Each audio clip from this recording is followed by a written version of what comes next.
Good morning, everybody. We're just getting set up here. I'm running a little bit late this morning. I had a very frustrating morning. Uh, Just don't know how long I can keep going. The situation kind of came to a head, but that's my problem.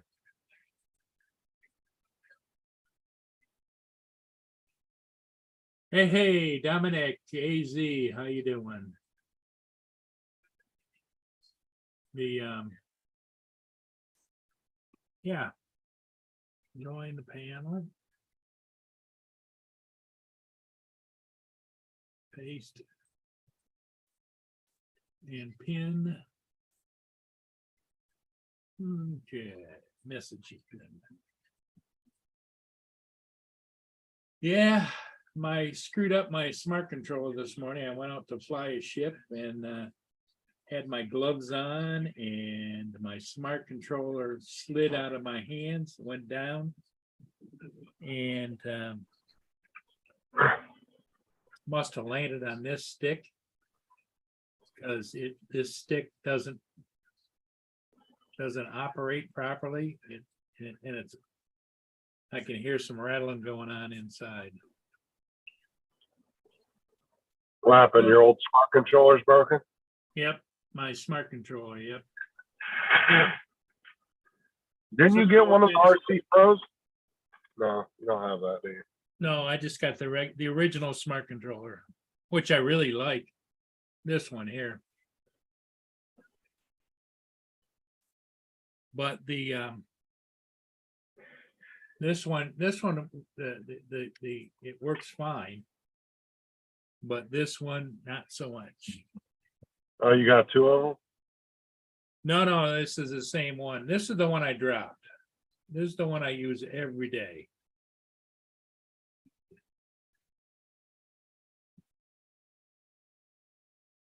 Let me put a stick on it. This one right here. Okay, so see right there, it doesn't spring back. And that's as far as it goes to the left without pushing it hard. Then when I do that, it actually pops out. Oh yeah, some part of the mechanism in there broke. See how it, yeah. Yeah, there's something broken inside. Sure. So I'm gonna have to figure out how to send that back to DJI and get it fixed because it's really. I don't even know if they fix those anymore, do they? Oh, I would imagine somebody can fix it, but I don't even know how to take the damn thing apart just to see if it's a part broken or whatever, but. Oh, man. Well, yeah, definitely get a price on it because it might be worth you getting a new one if it's too expensive. Well, and I pulled out the original controller, which I've never used. And it's still got lots of battery in it and everything, but I'm just not a phone flyer, putting a phone on it. So I'm so frustrated. I just my thought was it's time for this old man to stop flying because I'm dropping stuff, I'm forgetting things, and just go out in the woods and bury myself, I guess. I don't know. But that's enough about my woes.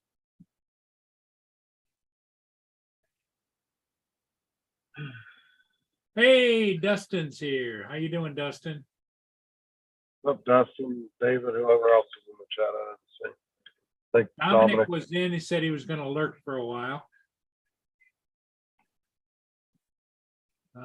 It's evening over there.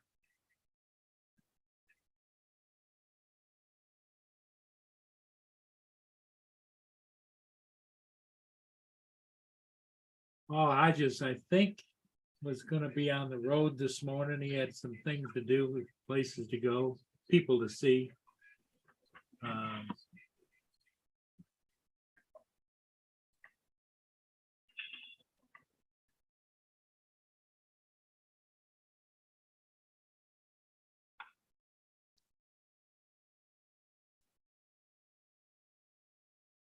I can't wait to see what happens with this truck thing at work then, With the what? with these work trucks.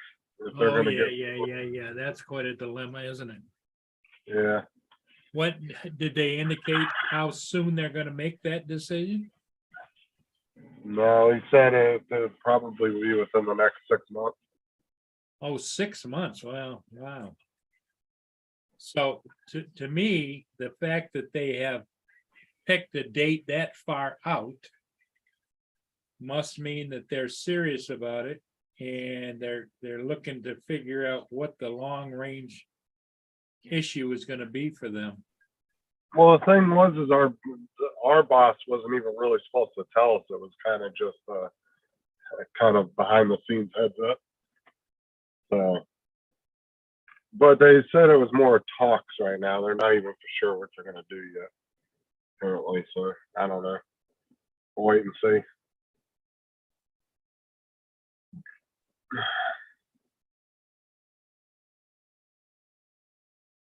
It's just like when I was in the meeting, there was like 5 or 6 other people that piped up in the meeting and said they weren't going to stay with the company if they got rid of the cars. They got rid of company vehicle. They said they were leaving. They said they're not putting all that wear and tear on their cars, and then a couple of them said No. they didn't. Yeah, A couple of them said they didn't have a car available to do it. So it's just for all the money they've spent and it doesn't make any sense. I can understand if you're bringing new people on and not giving them vehicles, you want to do that. But yeah, but they're not going to be.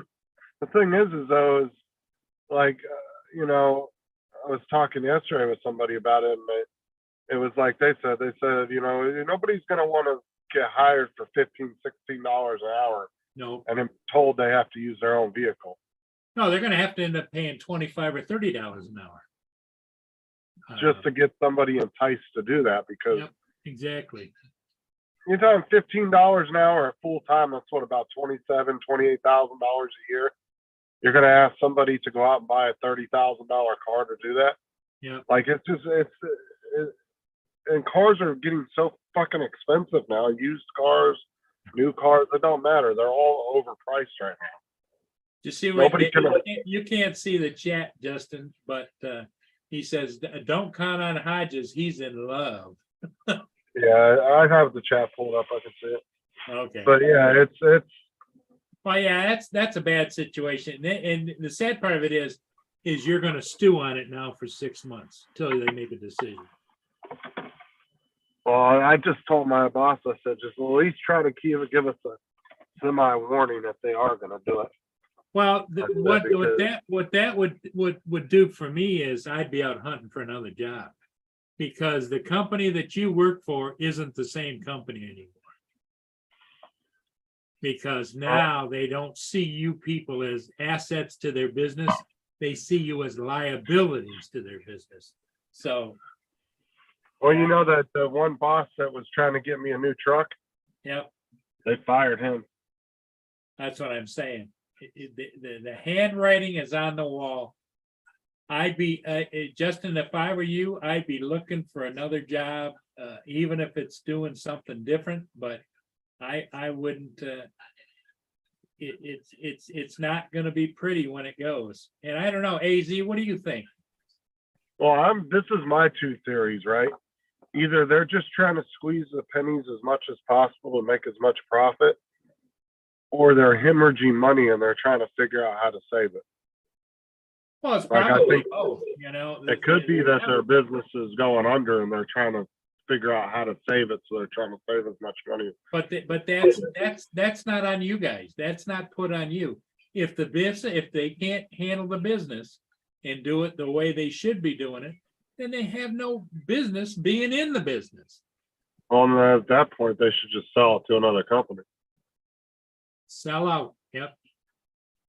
But that still leaves you guys up in the air, I have a feeling that's what it is, though. I have this feeling that it's either the business is hurting and they're trying to save it, and we just don't know about it, or they're just being cheap. One of the two. Or they want to sell out. And so they're negotiating behind the scenes. It's like your boss got fired, right? Right. What's up, Jeff? Call and talk to him on the side. No, I don't have his number. I only had his work phone number. And once you get fired, they take your company phone. They're taking our company Yeah, but phone. you're smart enough with enough resources to figure out where he's from and what he is and track his ass down.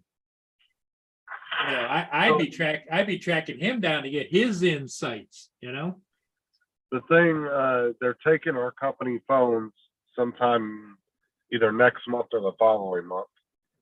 So we're losing our company phones. And they said they were going to give us $60 towards our personal phones since we'd have to be using those.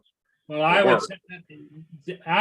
they're giving you 30 days notice. Things are going to change drastically and either you're going to stay or not stay. They don't care whether you stay or not. That's up to you. But this is the way it's going to be. It's their way or the highway. And so I'd be looking. I'd be searching for another job. That's just me.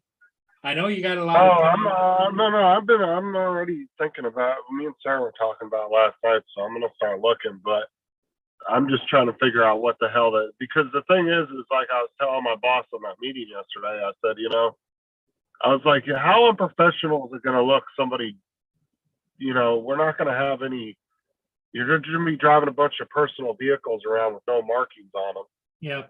Like the one that's going to look super unprofessional, especially since all our competitor companies that do the same thing as we do, they all have brand new, really nice trucks, all decaled correctly. Well, the thing of it is you should be calling them and asking them if they're hiring your competitors. Because you already have the skill set. Our biggest competitor in Florida right now would be USIC or USCI. No, USIC. I think that's the name of the company. You ought to be exploring that. I mean, if you want to stay in that kind of business, but you got to take your opportunities as you see them. You got to decide what it is you want to do. But I would say what you're used to, although you're comfortable with it, that's not going to happen anymore. I mean, just the fact that they're taking your company cell phones, give me a friggin' break. Yeah, and then they're taking our like I said, then they were talking about taking the company vehicles. Yeah. And I was the first one to pipe up in the meeting. I said, what if there's a handful? I said, there's got to be a handful of people in this company that don't even have a personal vehicle, and they got this job with the intent of being able to have a company vehicle to do their job every day. Not only that, you've got a husband and wife team. They have one car. The wife gets the car, and the husband gets the company truck. Well, that's what I told him. I said, as far as you guys are concerned, I said my personal vehicle, the one that I have, isn't available for this job. Period. Yep. Said so. I'm just letting you guys know that now. It's not available for this job. I was like, you guys either have to. I said, and I'm not going out and buying another car just for this job. You guys are fucking high. Joe Fotillo. What's up, Joe? Like I said, I'm not going to go out and buy another vehicle just for this job. Fuck that. JD is in the chat. What's up, JD?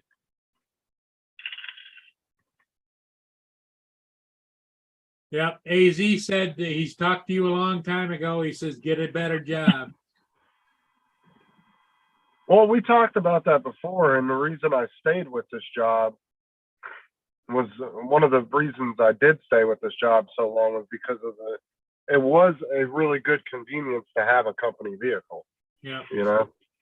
Because I didn't have to worry about getting to work every day. Sarah didn't have to worry about, getting a ride to work or anything if I had to go somewhere or nothing like that. It just made it really easy. But good morning, Rob. Hey, good morning. Good afternoon in your case, right? Sorry? It'd be good afternoon in your case, right? Yes. No, good night. Oh, fuck, here he comes. Hey, David.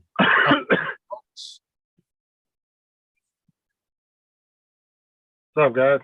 Yeah. Did you hear Rob, Justin's dilemma? Now, No, something about a job when I came on. He got notified that, they're taking away the company vehicles. He's got to provide his own vehicle, and they're also going to be taking away his company phone. He's going to have to use his phone. nah, no, they can't do that, can they? Well, the Uh, car thing, the phone thing's a for sure thing. The car thing's not for sure yet. They said they were talking about it. So. the phone thing is a no-no because they have to provide you with the tools you need to complete your job. The car, yes, if they're going to provide you with insurance and petrol, because And I'm not besides- sure about in America, but over here, if you use your car for work purposes, you cannot use it under the same insurance that a general motorist Oh, can. no. No, you have to can't have hear commercial either. Insurance, yep. And commercial insurance is fucking expensive. Yeah, well, Yeah. they'll have to pay that. But you know, there's going to be a lot of employees that are going to fucking lie and say that they're not using the car for work because they're not going to be able to afford it. Well, and It's gonna besides that, the obvious is they're providing a work truck now, right? Which he can carry all the equipment in. So what happens if the person has a smaller car? Where the hell are they going to put the equipment? And it's not marked, so it's not a commercial vehicle. It's just Yep. crazy. Well, they're offering $60 a month for the cell phone, so they'll give you a $60 extra a month on your paycheck to pay for your personal phone. So that No. will most people that will cover their phone bill. It'll cover Right. the phone bill, Justin, but you're mixing your work stuff with your personal stuff. Now, a personal phone can be hacked pretty much easily, because you're going on social media and stuff like that. You wouldn't be allowed to do that on a work phone. Yeah. You could end up with a rogue app, say TikTok went rogue, yeah, and it would cost your company billions. When suddenly everyone getting super electricity bill, gas bills. Like I said, that's their problem, though. Not mine. That's Well- going to be on them if that happens.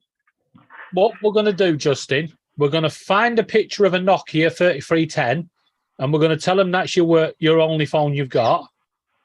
And then next time I see a British Mini, I'll do a video recording of it so you can green screen yourself in and say that's your work vehicle, your new work vehicle. I'll get your stuff in there.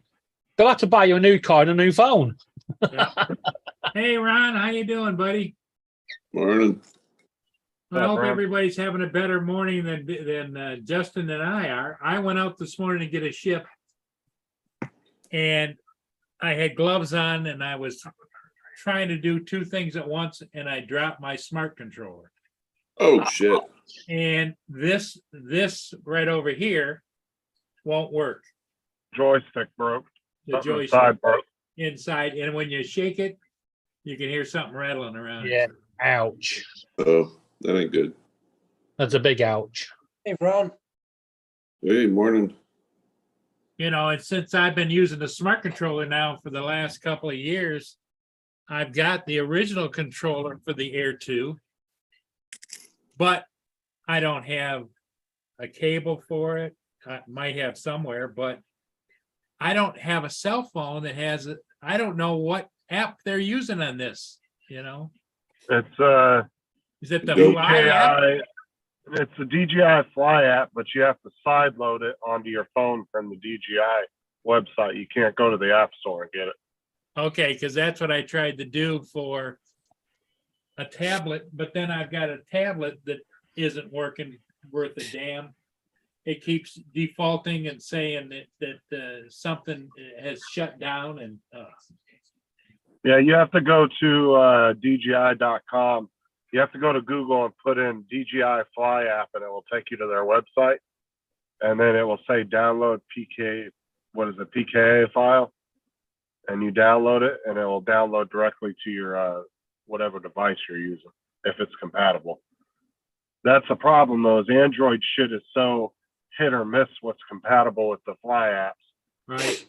Some of them are compatible. I've seen people with $600-700 phones, and the Fly app wasn't compatible with it. But then somebody had a $300 phone and were able to do it. It's freaking weird Oh. sometimes. So, it's, I was able to fly the ship, but it was kind of wonky. One thing I do, Paul, my smart controller, I mean, I have the original smart controller, still works like a champ, but I put a lanyard on it. Yep. Well, it does have the 2 holes on the bottom for a lanyard, but I just Yeah. never did it. Yeah. Lesson 1 complete. Yeah, Joe, the APK file, that's what he needs to download.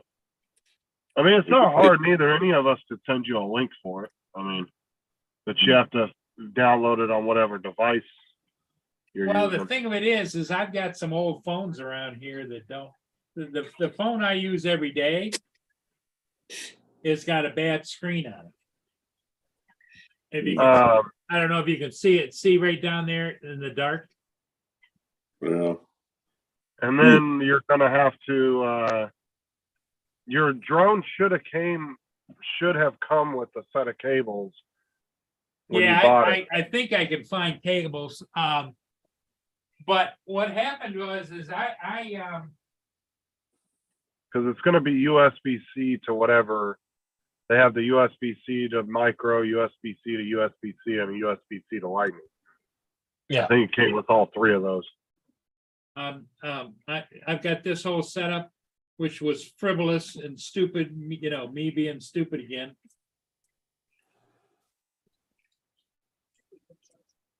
Justin, what shitty happened in your day? Paul's day's not. It was that meeting yesterday. They said they're taking our company phones and they're in talks to possibly take our company vehicles. Well, they want you to gotta use provide your own his phone, own. your own vehicle. Yeah, they want us to use our own vehicles. And Yeah, the they guy decided- and the boss that he was working with that was trying to get him a new vehicle, they fired him. Yeah, the guy that came in out of town to have breakfast with us and all that, like a month and a half, 2 months ago. Yeah. Another big boss above him got put in a position, took over the position above him, and immediately fired him after he got in the position. Oh shit! They'll lose all their employees. Nobody's going to use their. How many miles a week do you put on? On average, you could put anywhere between 200 to 600. Depends on what you're doing. Yeah, How you many ain't put that stops? in one car, surely. Well, everybody's had interesting 24 hours. David, how are you feeling? Well, here you go. The doctor doesn't not think I had a TIA. Is that what it is? TIA? Yep. Because I lost vision, sound, and I went deaf, I went blind, and I couldn't speak. Yeah. Shit. He said because of all 3, he said it would be an extremely serious TIA if it was that. He reckons it was just the seizure, but he's put me on new blood thinning tablets to make sure. I've got to take them for a week, and if there's no side effects, I'm on them for life. Well, I can imagine if you had a bad enough seizure, it'd probably throw your fucking brain waves off, right? Like, Yeah. Doesn't have a brain. you're, Easy, Laura. Who was that on the Wizard of Oz? That was the Scarecrow, wasn't it? Yeah, it was the Scarecrow. if I only had a brain. Yeah. Well, my day wasn't bad yesterday, but it was interesting. You remember all that problem with that employee I had a month or 2 ago? Yeah. Well, I got to work with his new partner, who's the in other words, we just switched rotations. The girl that is working with him now is working the rotation that I'm working. And I come up to work 3 days early. He's out till August. He had some kind of shoulder surgery, so he's not even around. But it was so interesting. You know, sometimes you can just sit back and listen to people talking to you and look and see when they're trying to bait you and pry information out of you.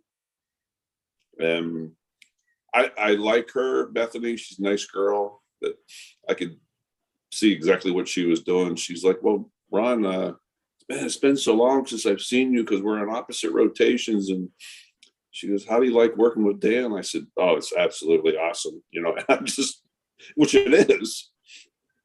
And she just asked me a lot of questions, you know, and I think she was trying to get me to talk badly about my old partner. And I just, yeah, you know, but I could tell the way she was talking that she's struggling with him.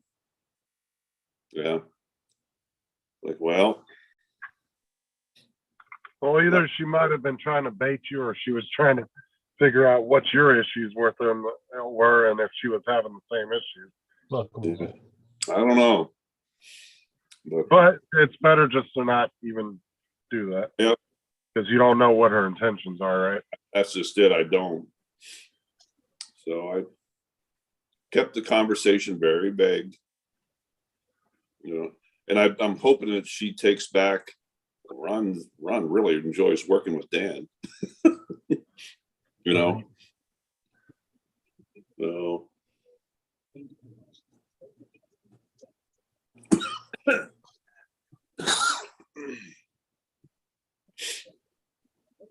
so Rob, how's your day? Me, yeah. Nah, no one gives a shit. Carry on. Thank you. She said, thank you.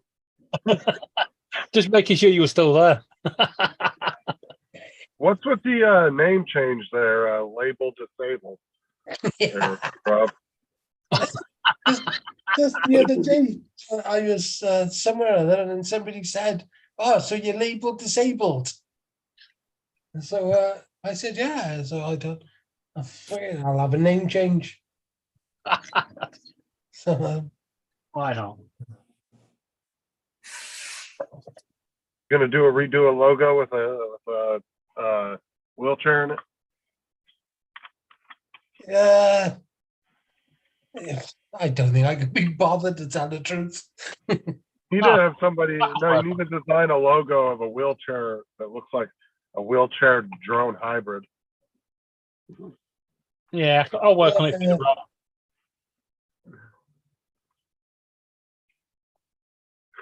Yeah, just I don't know.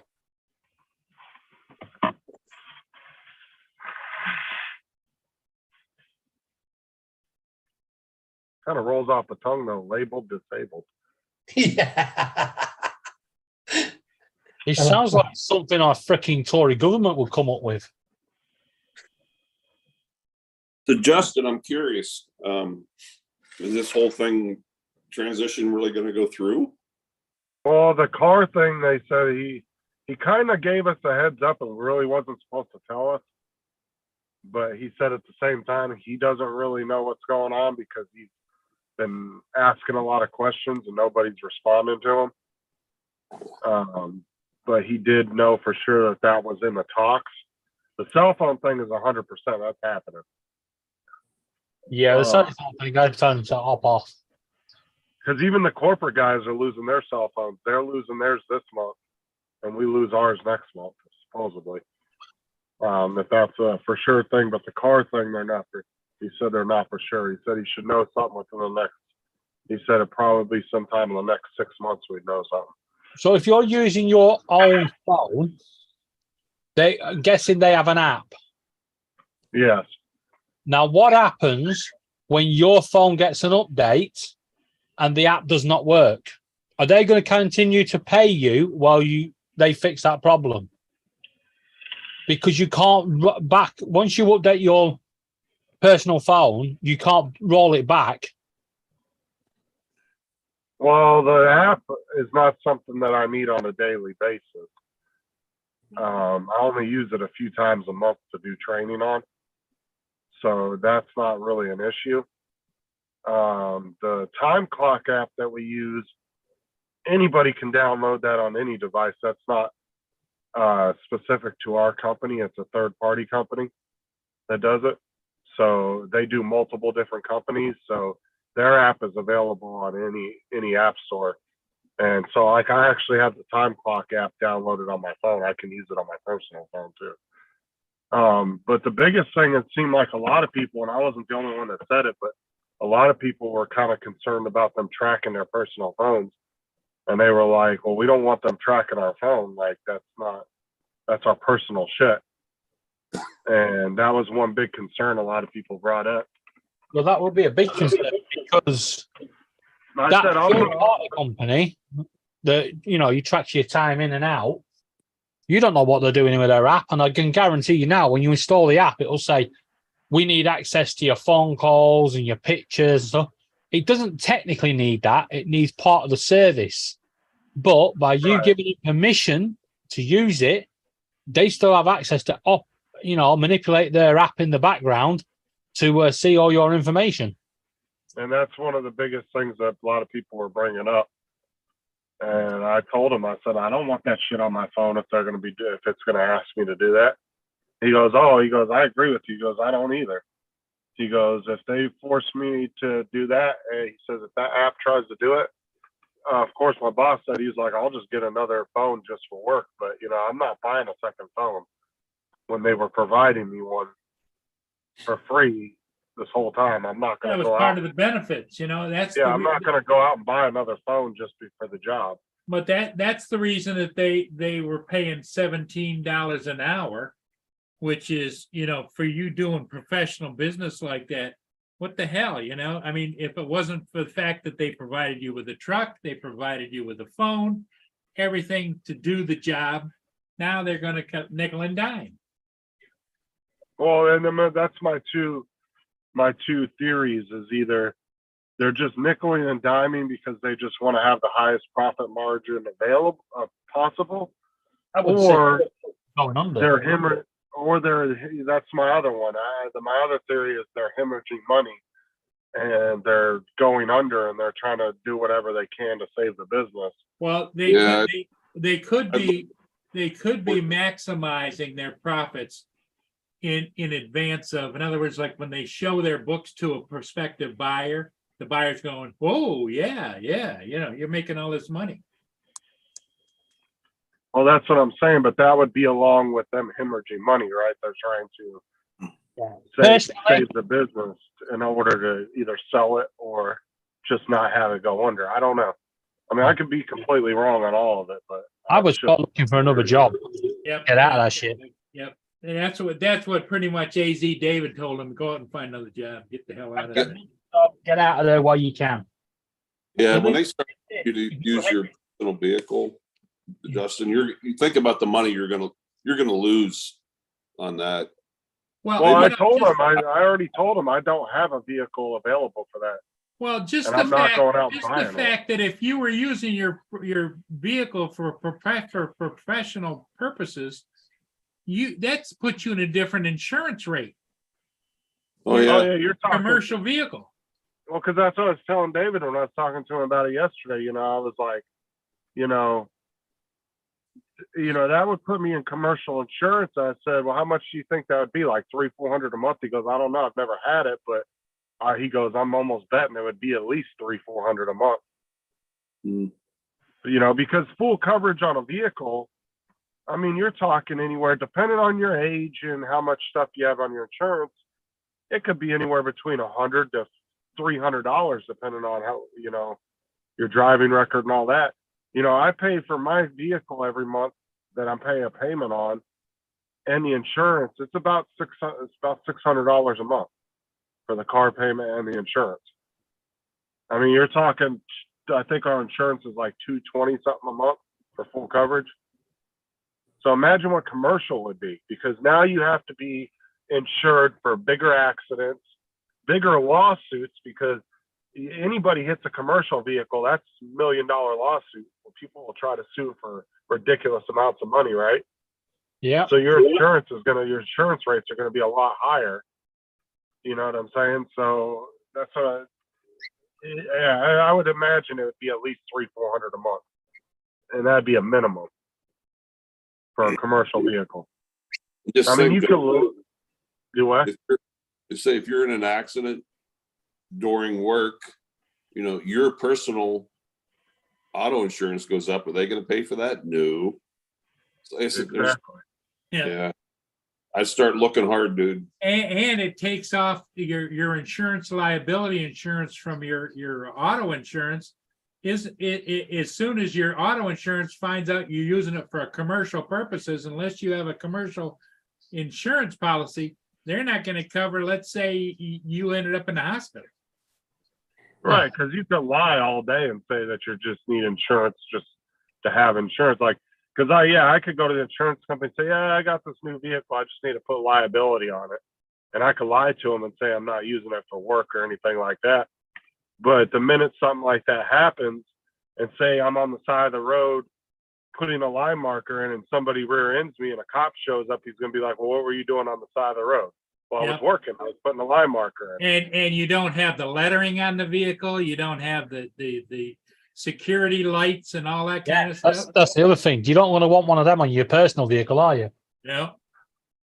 And that's the thing is, Although you'd have the added advantage if you're having the flashing lights on the top of your personal vehicle, you'd probably get to the supermarket a bit quicker by going down the the lane saying, I'm part of this work. but that's true though. Like they would figure out real quick, and then of course the police are going to have to put that on the police report. And then guess what the insurance company's going to do when they get a copy of that police report? Oh, and your insurance is invalid because you didn't tell us you were doing commercial work with it or working in the vehicle. You said it was personal.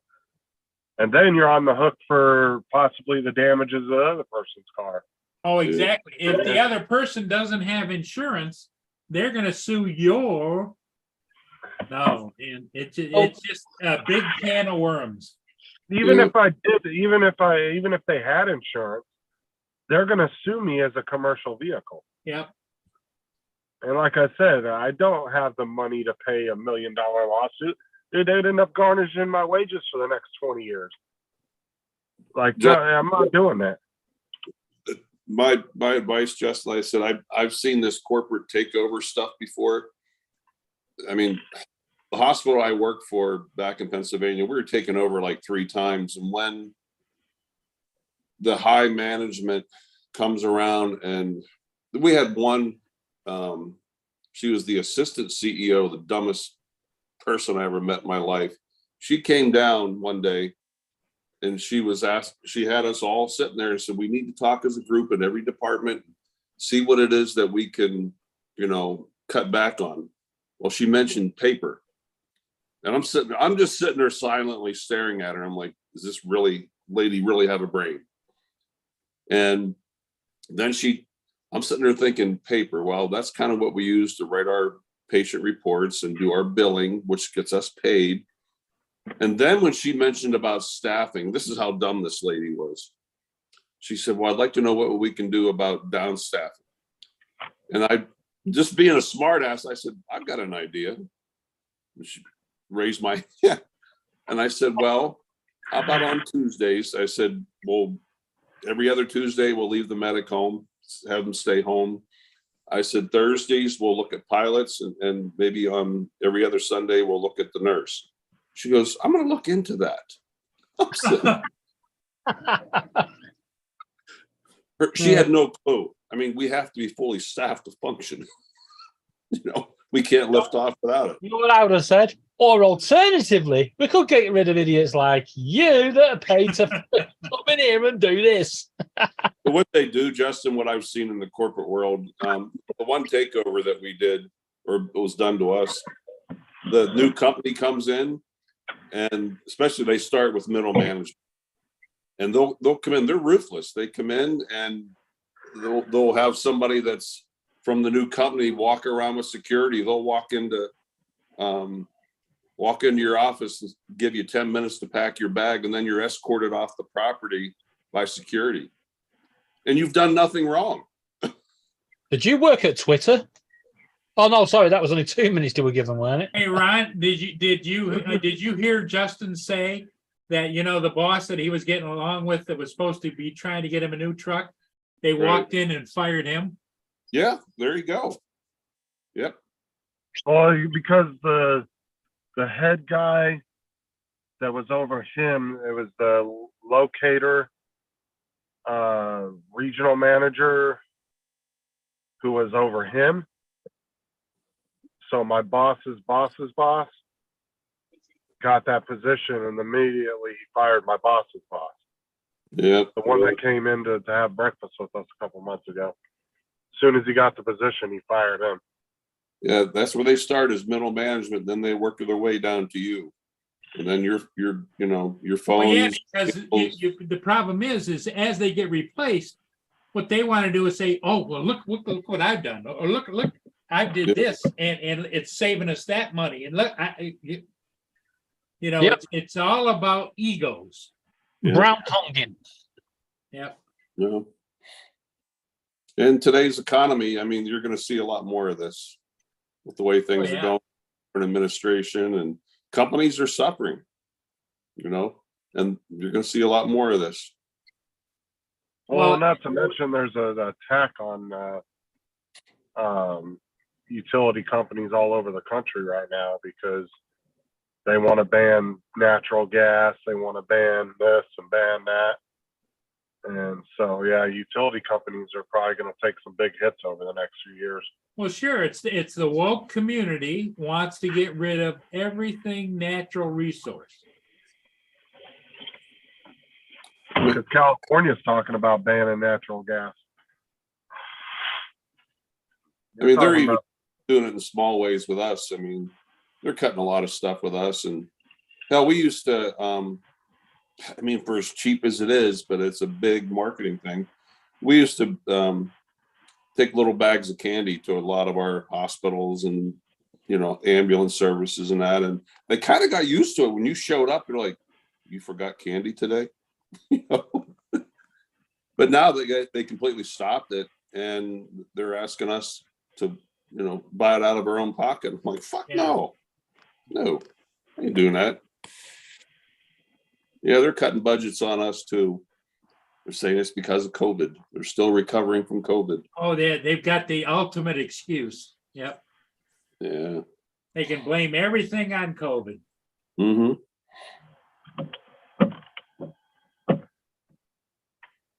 Yeah.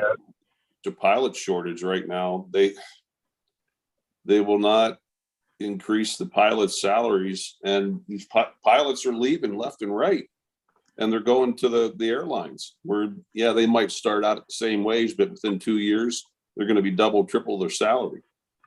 And when we have so many, you wouldn't believe how many days we're having. We have 4 different shifts this week alone that we're out of service. The plane is grounded because we don't have pilots. Yep. So sit and think about the money you're losing. Say you miss 2-3 flights that day. Well, how many thousands of dollars in one day would you have gotten if you were in service? Yeah, but the little pencil pushers back there going, yeah, but we'll make it up somewhere else. Well, yeah, well, it's okay. It will, they haven't got a clue about what you do, Yep. what it takes to do what you do. All they do is look at dollars and cents. Yep. Oh, for sure. That's but yeah, I'll have to wait and see. I'm gonna wait and see. Just give it a couple weeks, and then I'm also gonna be looking probably for another job same time. Yeah, I'd start today. Yep. That sucks. Yep. Just put the word out. You're looking, and just keep your eyes open. I told my boss too. I said, the only way I would think about saying maybe, I was like, is if you guys give me this work truck for free and just let me have it. I said, because you guys, I said, you guys are going to turn around and sell it for like $1,500-$1,600 anyway to get rid of it. So just let me have it. Maybe I'll think about staying. I said, but if you guys get rid of the company cars, I'm out. Well, look what happened to me, Justin. That's how I ended up out west. I got off work one day and decided to go to our hunting cabin for 4 days, 5 days. And the day that I was packing up to come home, I got a call from one of the supervisors that said, do not come to work tomorrow. The building's been locked down. Stay home and you will be notified when and if you'll be coming back to work. Yeah, and the big if. Yep. And 5 days later, everyone was called into the third floor boardroom and said, we are shutting the helicopter down. It will no longer be in service. Go downstairs, get your severance package, and best of luck to you. No warning. I had just bought a house 3 months before, fresh out of a divorce. Yeah. Yeah, it was a sucker punch. They don't care. No, they don't give a shit.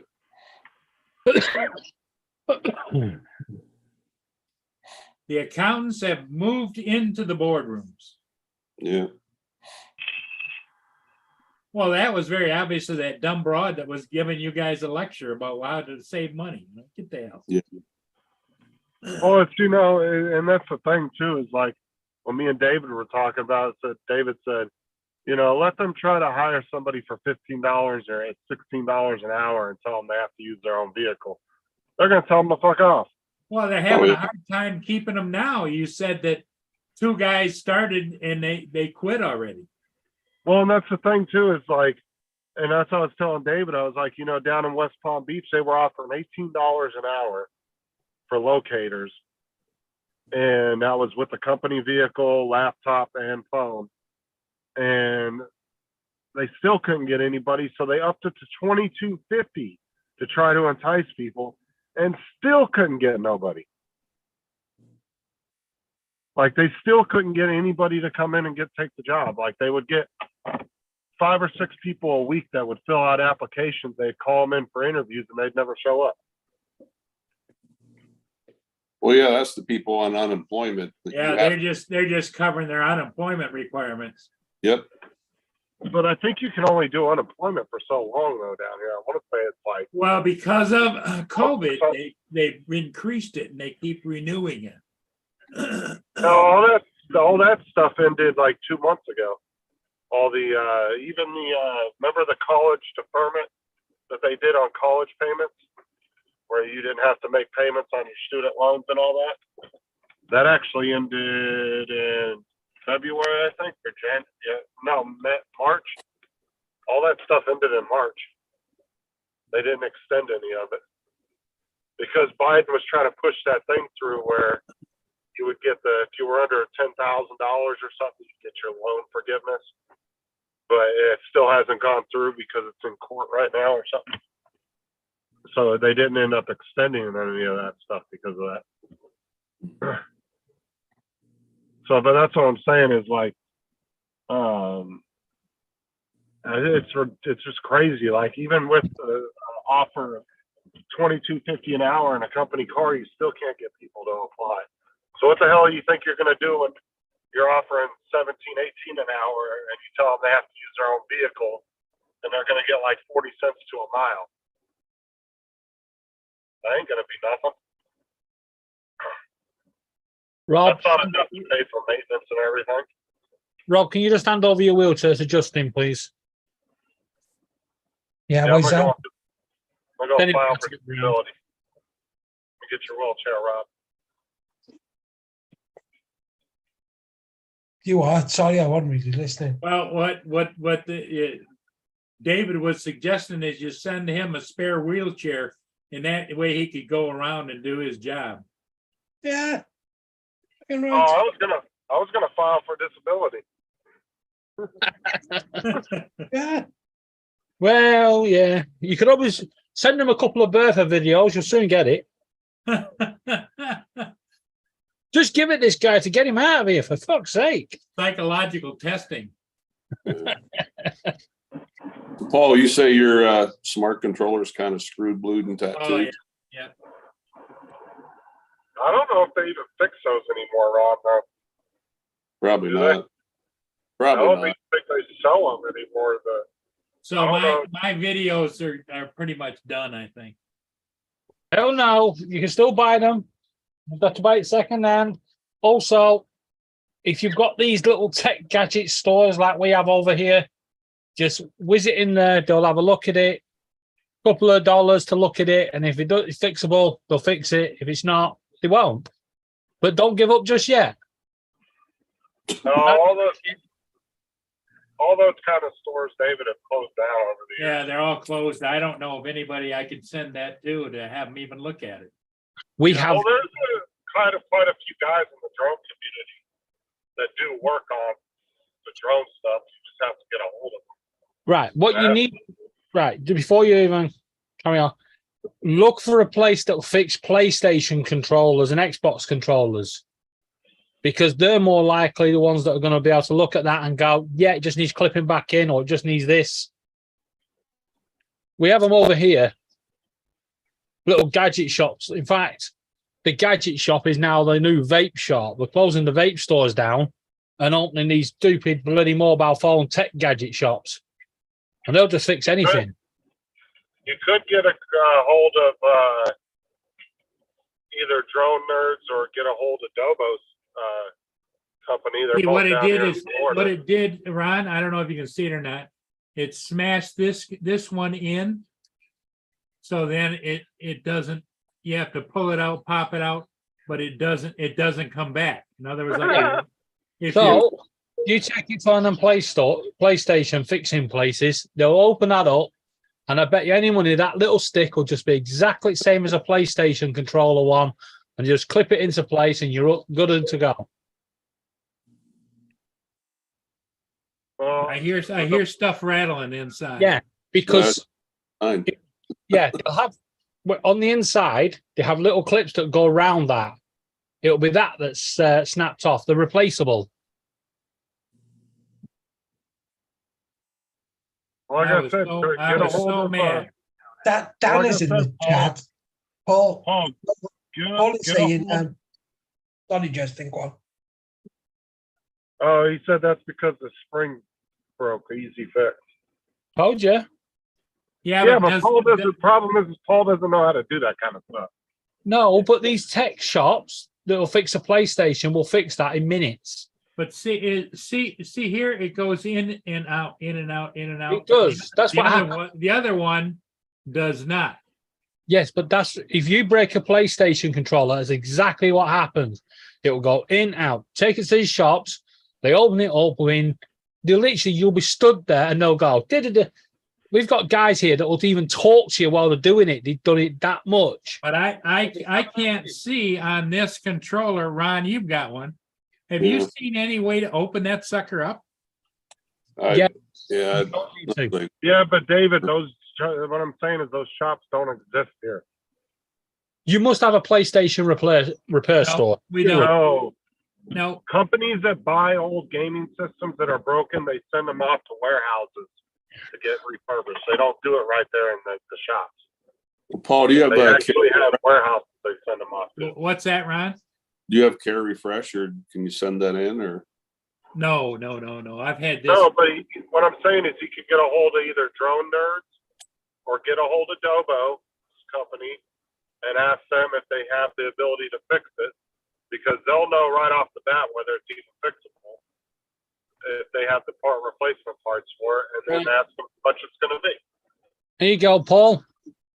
King PC Solutions, 1328 Francis Street, and then the Game Vault Video Game Shop, and that is 335 Lapierre Road.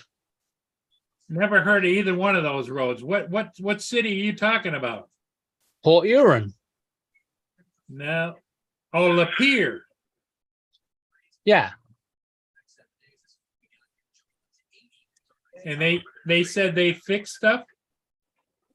I just put in PlayStation repair, Port Huron. They all came up. There's loads of them. Hey, Paul, These Dan's are in, the new big companies. he's into fixing that shit. What's that? Yeah, but I can put in cell phone repair and Walmart comes up and they don't even do that. Dan, Well, my Dan, first thought is I probably will call DJI and say, hey, is that something that you'd look at? Okay.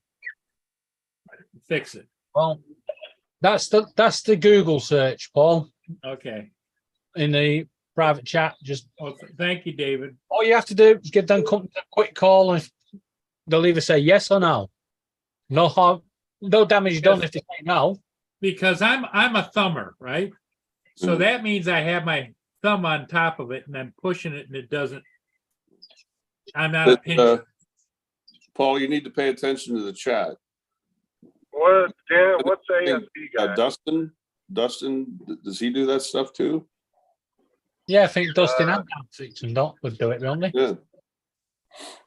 He works on FPV. I don't know if he actually works on any DJI. Well, and the thing of it is Well, they're in the chat and there's they're got to be a specific way to open this up, but I don't see any kind of openings or. Yeah. Do you want to know why? What they do is they heat the round the edge, and then they've got this little plastic little gripper thing, and they'll just push. You push it in, and you just take it round, and it'll unclip. But you have to know what the hell you're doing. These guys, the ones in the chat, will know what they're doing, and these shops will know what they're doing because they do it day in, day out. You'll see how many people break their controllers. Mhm.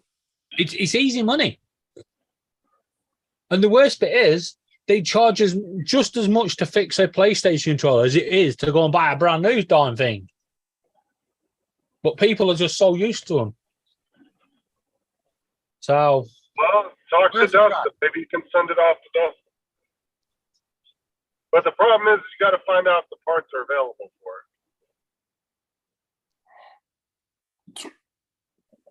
it's only the joystick. It's fixable. Just Dan says it's just like fixing a cell phone. You just got to put heat to it or something. Right. But I would like just be, said, I personally not knowing what the hell I'm doing, I'd be afraid of frying something, you know? Yeah, so when, you could call some local places, ask them if they're able to do it. If they say no, then you need to contact, like I said, either contact DJI, Drone Nerds, or contact Dobo's company and ask one of those three. And if DJI doesn't do it, Drone Nerds and Dobo's company might still do it because sometimes they still fix things that DJI doesn't anymore. Dustin says, yeah, the parts are available. They are available. Trust me. Because I know Drone Nerds, they still work on Inspire ones and all that shit. And that's all stuff that DJI doesn't work on anymore. So they're like those, the resale or the authorized dealers like Dobo and Drone Nerds and all those guys, they still work on the older shit. Yeah, Even do you wanna know though why? DJI doesn't. You want to know why? There's a lot of money in it. Well, that's what I'm saying. So you can call DJI some local places and ask them. If they say no, then contact them. Read the chat. Yeah. DJI will only want you to buy new because that's their bread and butter is.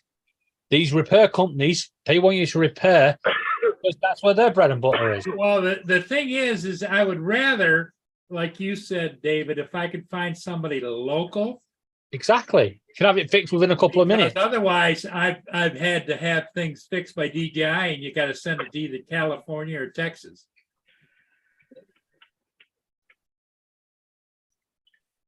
So I'll give you that list anyway. You can have a quick look. What's up, Bill? well, Yeah. Hey, Bill. Hey, Dustin.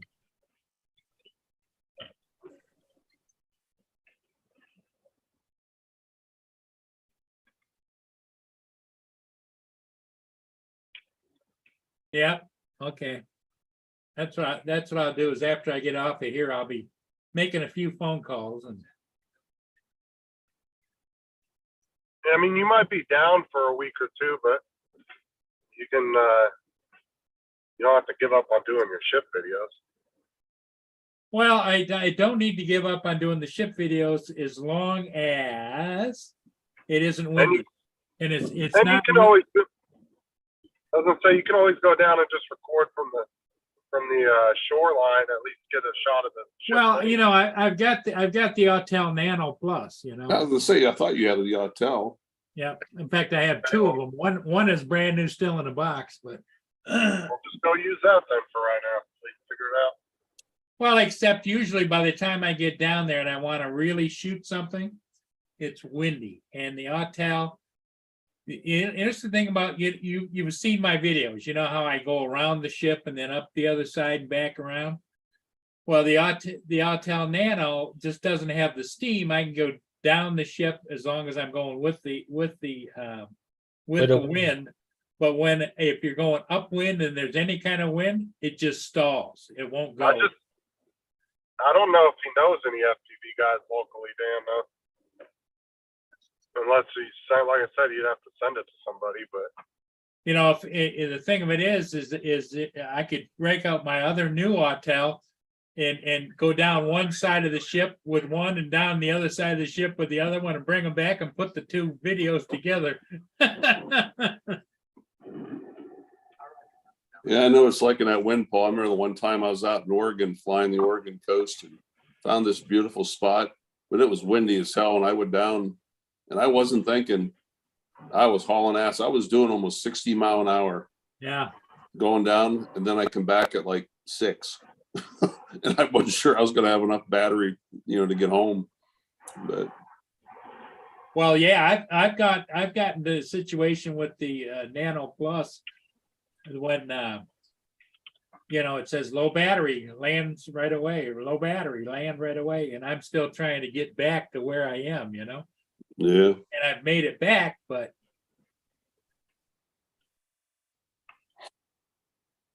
well, guys, I'm gonna go hit the gym and go back to work tonight. back at it again, huh? Yeah. How Hey, long? John, it's not what you want to hear, bud, but honestly, I wouldn't wait a couple weeks. I'd start now.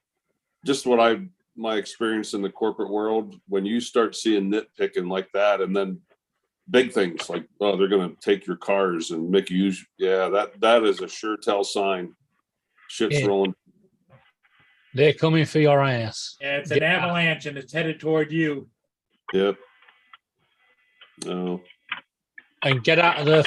Get be one of the first out of there, so you're got an added advantage of the jobs in your area. You said there's other in your area, Justin, that do the same thing. Nope, he's not No, we listening. didn't say quit that quick and just leave the van there. what'd you say, Ron? I would say, is there other companies in your area that do the same thing? Not similar. They're similar, but not quite the same thing. No. Yeah. Well, like I said, but I wouldn't wait a couple weeks to see what happens. I'd start. That's what I did when I had all that trouble a couple months ago. Man, first day, man, I started searching. Yeah, put your ducks in a row and get the hell out of Dodge. Just be prepared if the bomb comes down. Yeah, I'm gonna look into some stuff today. Like I said, it wasn't long after that stupid assistant CEO, the day she came down and wanted to ration our paper. I'm like, are you really serious? Yeah. What do you mean ration paper?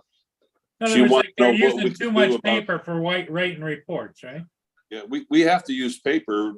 We have to write.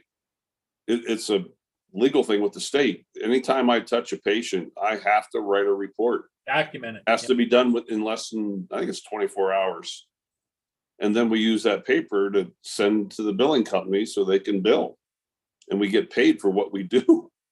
And she wanted to know what we could do about cutting down on our usage of paper. And I'm sitting there thinking, are you really serious? Yeah. When they start stooping that low, yeah. Is there any That- chance you can cut down on the fuel that you're using? Yeah.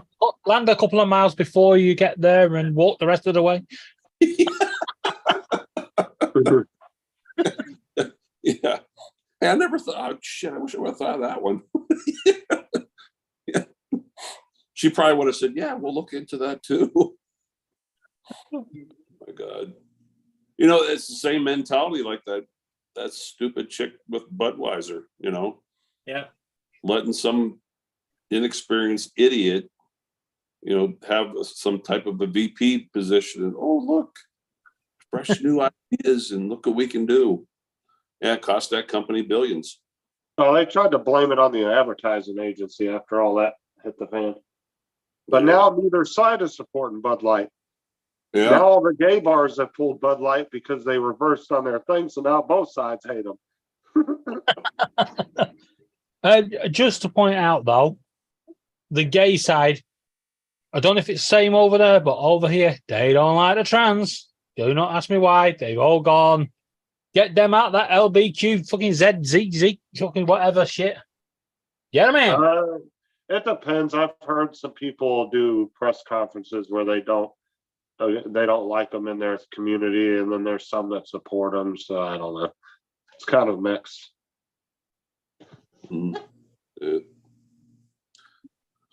Oh, well. All right, guys. Well, everybody have a good day. Okay, Ron, you take care and don't work too hard.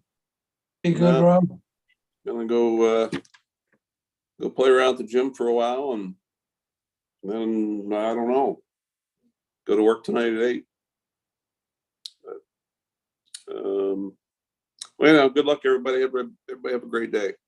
You That's do the right, Ron. same thing, Ron, and we'll see you. See you later. Yeah, Bye-bye. bye-bye. Hey, Ron. Okay, guys, what do you think? It's up to you. I've got to ask one important question. What's that? Rob, Yeah. you know when this LBQTZX thing, Yeah. what letters is it for the Welsh? Fuck knows why. Oh, just wondering. Just wondering if you had a little spot in there. Because the Welsh are the minority, aren't they? Yeah. No, I think we're just on our own, and we over here. Isn't it that town that's got like 20 letters in the name? 20. It's a lot more than that. That's actually on Anglesey in North Wales. And it's How do you not say actually a that, town. It's just How a do you say train that? station. How do I say that? It's that fucking town with a big name. That's how I say it. Pretty bad when people from the UK can't even pronounce it. It's Welsh. Have No. you seen it? Can you pronounce it, Rob? No. There's Rob, got to be a short-term name though that people use, right? yeah, that town with a big name. Yeah. But it's not even a town. If you actually get off at the train station, there is fucking nothing there. It's the RAF base. You can get off, but you can't go anywhere. You just get back on the freaking train the other side and go back. It's that the station is that underused that it's a requested stop. You request to get off, and when you get off, the train driver goes, "See you in half an hour," and then he comes back, picks you up.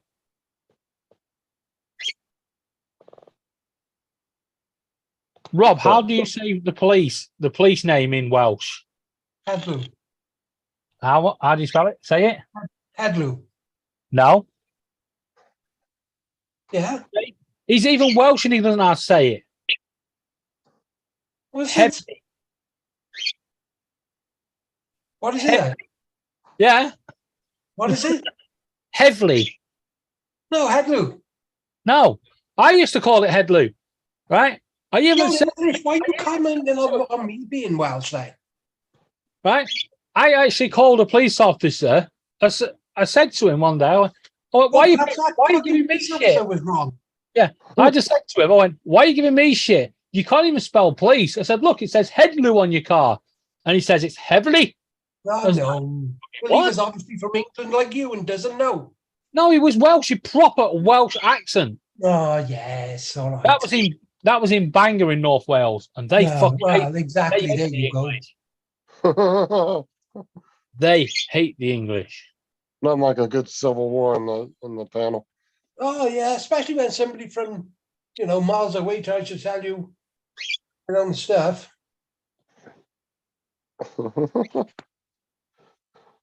What about my neighbours, David? Anything about them?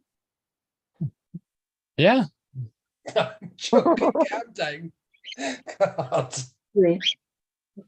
I can see you taking offence. Just a minute. Agree. Agree. See? Put it into put it in Google, right? And press the speaker button. God, she's retarded. It's fucking heavily.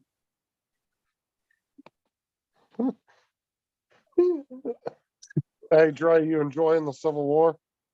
I guess I I walked in the middle of this English and Welsh spat here. I don't know what's going on.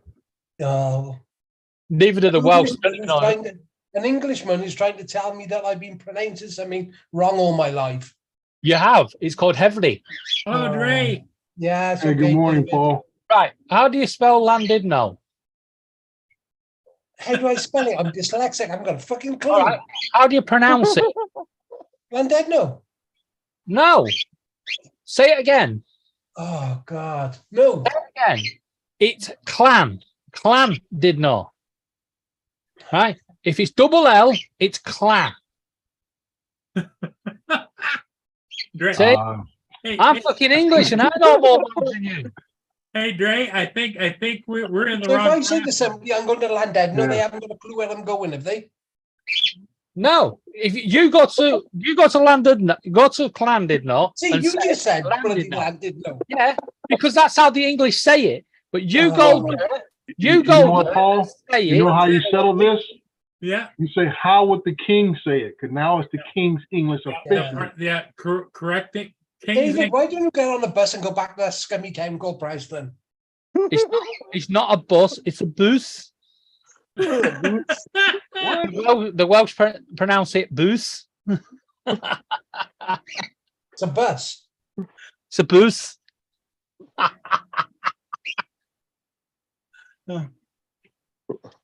No wonder Oh. Preston A kicked you out. W in it. Christ. It's a booth.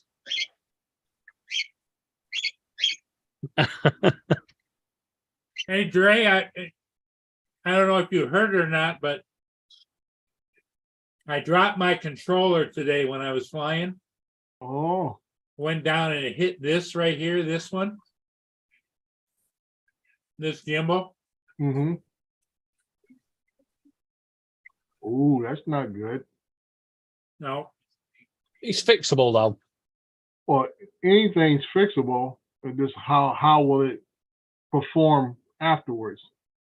Now, I caught some of that before I had to walk out of my office and meet with another inspector. But my suggestion would be just find out how much it would cost, and then weigh that, and then Yes. see what DJI charge you. But what's going to happen is we send it to DJI, they're going to send you a new one. Well, there's a point. DJI will send you. Well, DJI will send you a new one. do they still repair these older smart controllers? Like I say, their model right now is if they have one on the shelf, they'll just send you a new one. Yeah, Like I I said, think I've had them probably send me a call new controller DJI for my Enterprise Advance when the Just scroll got wheel tried. was kind of acting funny. Sent that in, sent me a new one. The best thing to do, Paul, is just ring around, get prices, weigh the pros and cons up, and go that way. Yeah, If DJI will just say go they from will there. send you a new one, I don't care what the repair cost is. If they said they'll do it for free, I'd still go for the DJI option. Well, it ain't gonna be Brand free. new. You'll have to pay something. Yeah, because Yeah. most of the things everybody sent in, especially legacy stuff, people have sent in a DJI over the last couple of years. They always get back either a brand new one or a freshly refurbished one, Yeah. which is back like brand new status.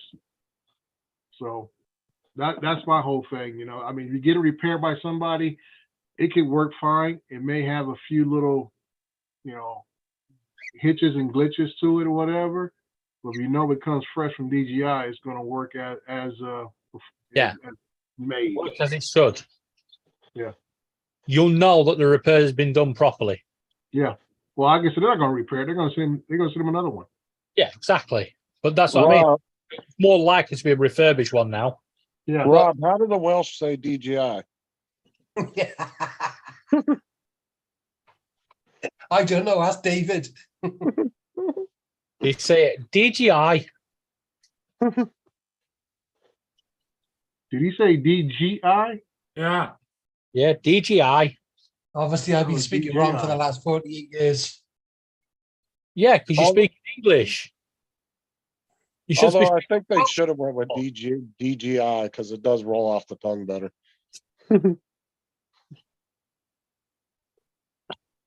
I was only winding Rob up anyway. Everybody pronounces how the police is what the police is called wrong. Even the fucking police.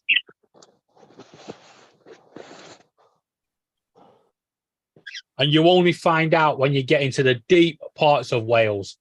And Rob will know this. The further into Wales you go, the more anti-English they become. But they hate me up there. Well, all I know is this, Close to that the after border. watching several clips of the coordination this weekend, I noticed something quite different.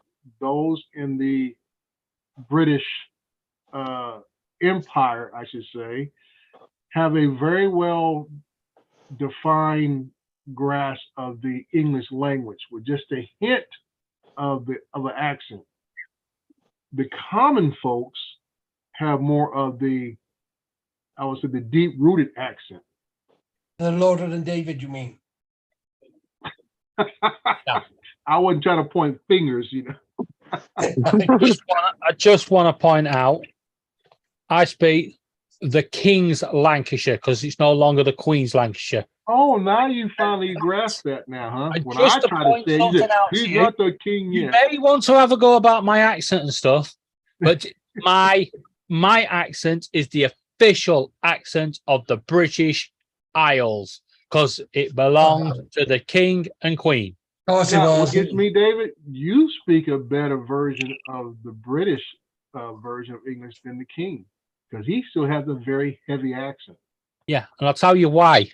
The King supports Burnley and they're inbred, which explains it.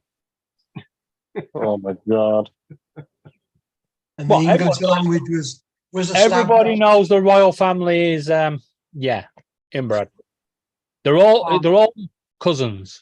Well, like I said, that goes back to ancient times when they used to marry off the daughters to the sons and all this kind Why of do you stuff. think- So that's why do why you the think- bloodline from the British crown spreads through Russia, Germany, Sweden, Spain.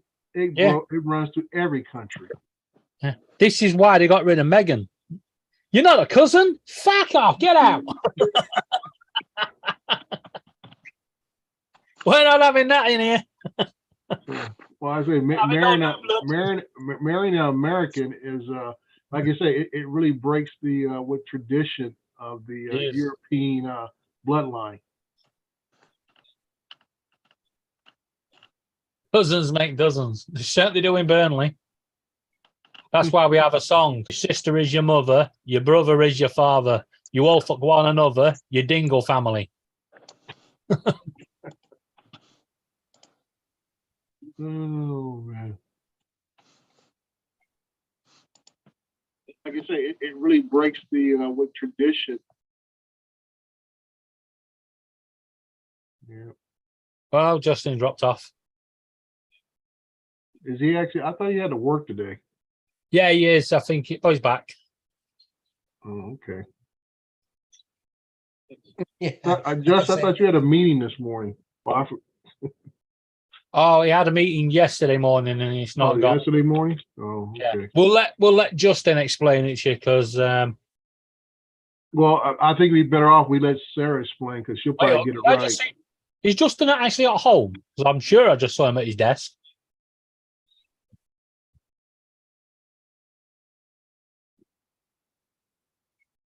You still there, Justin? I think he must be on mute or something. Sarah got it right. Cousins make dozens. That's what I just said. They do it in Burnley. But then again, I think Cardiff and Swansea say that about each other, don't they? Oh, wouldn't surprise me. It's normally people in the valleys and that sort of thing. Yeah.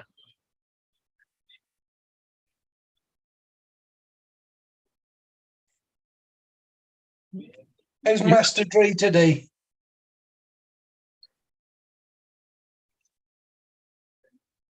Dre? Just Hang on a second. I got somebody coming in my office. Okay, sorry. Yeah, you remember, Rob, when COVID came about and the different towns had different rules. One side of the street could come out and the other side couldn't. You want to All see right. something? Oh, David? I've seen loads of these. Clip reader. I was asked if I knew what Prince Louis was saying in this clip. I've studied this for at least 2 hours, and I may be wrong, but I'm pretty sure he's saying, fuck Joe Biden. Being the expert lip reader, I was asked if... Oh, wow. Oh God. Who put that up? Oh, there's loads of them. There's like, what you fucking waving at? I thought you were gonna say something like, you know, kiss my behind, bitches. Yeah. Well, I think Prince George took the cake though. Yeah. I think he grasped the moment.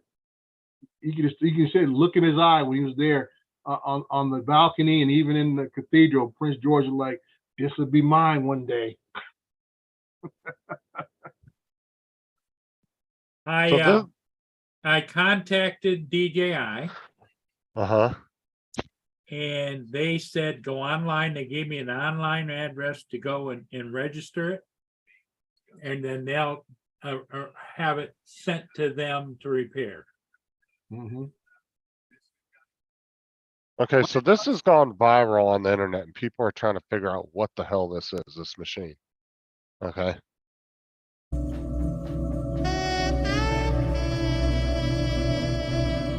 Oh, Rob will know what this is. I think she's in it upside backwards. Well, that's for proctologists and gynecologists. But then read the comments here. It says we need all these and all at all the parts. It makes me want to go to the drive-thru at McDonald's so much more. She's getting Robin. It said my kind of breakfast. If for anyone wondering, the windshield is a splash guard. When I said she's in it backwards, I'm like, why would you have a windshield back there? Like she's having a blowout. Oh my god. You see that tube that goes back there. It's like, yeah, she's having a serious we call that used to have those kind of diets or whatever, they suck everything out of you. That says the cameraman knew the assignment. And then somebody put, oh, I guess it's tuna salad. I would imagine that's sanctioned through the agriculture department because it's could be also called a beaver inspector. I was watching that last night. They are, Sarah, a lot of their memes from the coronation. Yeah. Fuck off, you peasants. Get off my lawn. But did you know that Princess Charlotte is worth 3 times as much as Prince George? Even though Prince George is third in line to be king, she's worth more being the female because she's got all the jewels being handed out to her and that. They reckon she's worth about £5 billion already at the age of 8. Now I wonder if she's gonna be like the king's sister. She's gonna be like in the background because I didn't remember seeing her at all in any of the clips I saw. The king's sister. Oh, because she was actually an official guard. She was armed and dangerous. She was riding on the horse along the side. Yeah, and she was riding her horse with her. Is that right? Yeah. Because when they first showed all the family in the first clip, when I finally woke up, everybody was on the balcony. I kept telling my wife, I don't see a sister, and she thought that Kate's mother was a sister. I said, no. The sister's usually got shorter hair. She's a little shorter in stature also. Yeah, she was actually on guard. Mm-hmm. She was protecting her big brother. Now, she has children herself, doesn't she? Yes, but because obviously it goes down Charles's side, doesn't it? It goes from Right. Charles. It always goes, the male side unless there is no other heirs. Yeah. And stuff. But And didn't she remove herself from the lineage or something like that? No. Okay, I thought she had stepped aside, No. unlike Andrew, who got kicked to the curb. I thought she voluntarily stepped to the You side. know what? That's what's annoying a lot of people, Andrew, because yes, he was kicked to the curb, but he's still there in the background. He's still doing the royal tours, and he's not supposed to be a working royal. He's not supposed to be there. Okay, they didn't let him on the balcony, but he got to wear his robes and all his stuff. Where all Harry was allowed was his royal medal, royal cross, and his medals. Right. You know, you can't do that. If you want Harry there, you should let him wear his full royal stuff. Right. Take part in the full royal event, because Yeah. he's not exactly disgraced. He's not been kicked out. He's giving it up. Like I say, Harry made the decision to step aside. That's why I mentioned about the king's sister. I thought she made a similar decision because of who she married, that she took herself out of the royal lineage or whatever. Or her No, there was offspring is somebody also further beyond down the chain, I believe, that's done that. Harry wasn't allowed to wear his army uniform, was he? No, he was allowed to wear his medals and his little like cross thing, you know. Yeah. But he was the only one of the royal families who's seen battle. Yeah, he's actually seen proper battle. Yes. Right. Yeah. I mean, Like I say, William saw battle, but he was in a bloody helicopter or a plane. He didn't exactly go man-to-man combat. Yeah, he right. done a Well, couple of I'd say tours, didn't he? Harry took I would say, not honorable, but he got down in the dirt with the regular Yeah, troops exactly. and stuff, and served as a leader at the front and stuff. Where, like you said, others were in a more safe environment doing coming. I remember, which was it? Andrew was in the Falklands, right? He flew in the Falkland Wars. I think it Yeah, was but Andrew. he was allowed to wear his uniform at the Queen's funeral. hmm And then the older brother was, is more. He never. I don't think. Did he ever go in country? I don't know. I don't even follow him. I don't see the point of having What's the that? Which I one? don't think William went in country, did he? Into William? the- He was in Afghanistan, but he was. William did go to Afghanistan. I didn't know. I know. Yeah, but he was a pilot, and he did medical. He went in the medical corps, okay. and Maybe as a helicopter pilot. yeah, he was Yeah, I very. knew he was a very, pilot, very but I didn't know well-protected. I know if he served in country Yeah. during Is the that- Gulf War or not. When we lived in North Wales, if the air ambulance came to us, it'd be likely that it'd be William flying the helicopter, because he used to fly for the local helicopter, like Ron does. Mm-hmm. Yeah, he used to do the medical thing. Yeah. But then now he doesn't. Well, I would think it's a little bit he'd only do it for a little side gig every once in a while. We need a little beer money.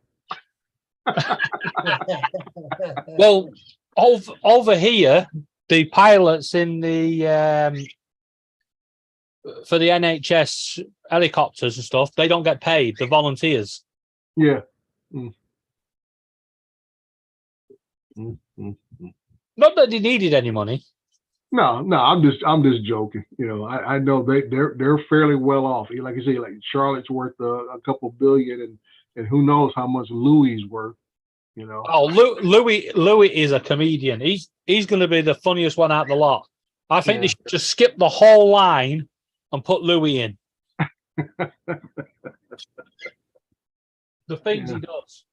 Do you guys have enough Louis for Kings? I don't care. This guy's. If you've seen the stuff that Louis does, Well, I always say, but yeah, remember Louis only what 7, 8 years old. Louis 5, Charlotte's 5? 8, and I think Okay. Yeah, I you know, George he's is acting 12. he's acting like a regular 5-year-old. You know, that's why I say I focused on George because What, Laura? George is at that age that he says, "Oh, I know what's going on here, and this is going to be all mine." I bet he's the man at the daycare. Yeah, he's the only one there. Him and his sister. Oh no, they go to a proper school. Oh, is that right? They're not educated on the grounds? No, they're educated at a really, really posh school. It's not the likes of us that Upper will be able to class. go there. Hmm. You gotta be. It's £20,000 a term. Yeah, well, they got Not schools where the like that in peasants send their America for kids. the elite and stuff. Yeah, it's not where the peasants and their kids. No. I'm just surprised because of their status and all the constant threat from within and abroad that they would allow the royal kids to attend. I don't care if it's private school, whatever, just outside the grounds to be educated. I always thought they'd be, as we would say, home tutored. Yeah. Oh no. It is a very heavily protected school. Yeah, that's what I'm Oh. thinking. That it's got to be nothing but political children there to warrant such a thing. I mean, even if you're a celebrity, I don't Yeah. think your child could even attend there, even being having a celebrity status. It has to be all politically connected. I think there are celebrities there, but they're like it within the royal quarter of their contacts Mhm. sort of thing. Like you've got the rich Saudi Arabians that come over here and move over here. A bit Uh-huh. of likes of them and stuff. Well, that's why I'm saying I'm kind of surprised because even people who have money can be compromised, and that's Oh, what yeah. I'm saying that you would want to insulate the royal family as much as possible. Because like I say, you never know what's going to happen with people with foreign dignitaries and everything like that, to where they may be compromised because of something in their background or family or just them themselves, and then they make bad decisions or whatever the deals may be, and cause a security risk. Yeah. But they are very heavily protected. Oh yeah, Yeah. it'd be like a kid over here, if the president's kid went to a university or something. Oh yeah, you'd have a Secret Service all over that damn campus. Yeah. It'd be like, Miss, doesn't that guy over there with the gun look a bit old to be in this classroom? Yeah. That's why I was telling Paul to let Lenny know to watch that show. It's on Netflix called Night Agent, and it's basically about it's a big conspiracy plot involving people in the FBI, Secret Service, all this kind of stuff, and everyday people who everybody thought they knew as just regular folks are actually actual spies and been spies for 20, 30 years. And all of a sudden there's a hit out on some of these people to cover up a internal coup to do a terrorist attack to try to change the political landscape of the country. Yeah. What's So it called? I Night thought Agent? Liddy would get a kick out of watching something like that. What's the name of it? Night Agent? Yeah, Night Agents on Netflix. It's about 10 episodes, but it's good. It's good. Is it a news show or is it one that they canceled after a season? No, I think it came out maybe a year ago. You know how Netflix picks up stuff, so it might have been made about a year, maybe 2 years ago at the top. But I actually watched that. yeah, Yeah, it was really good. I finished watching it already. I just Yeah. didn't remember the name of it. But yeah, right, I watched that a couple weeks ago.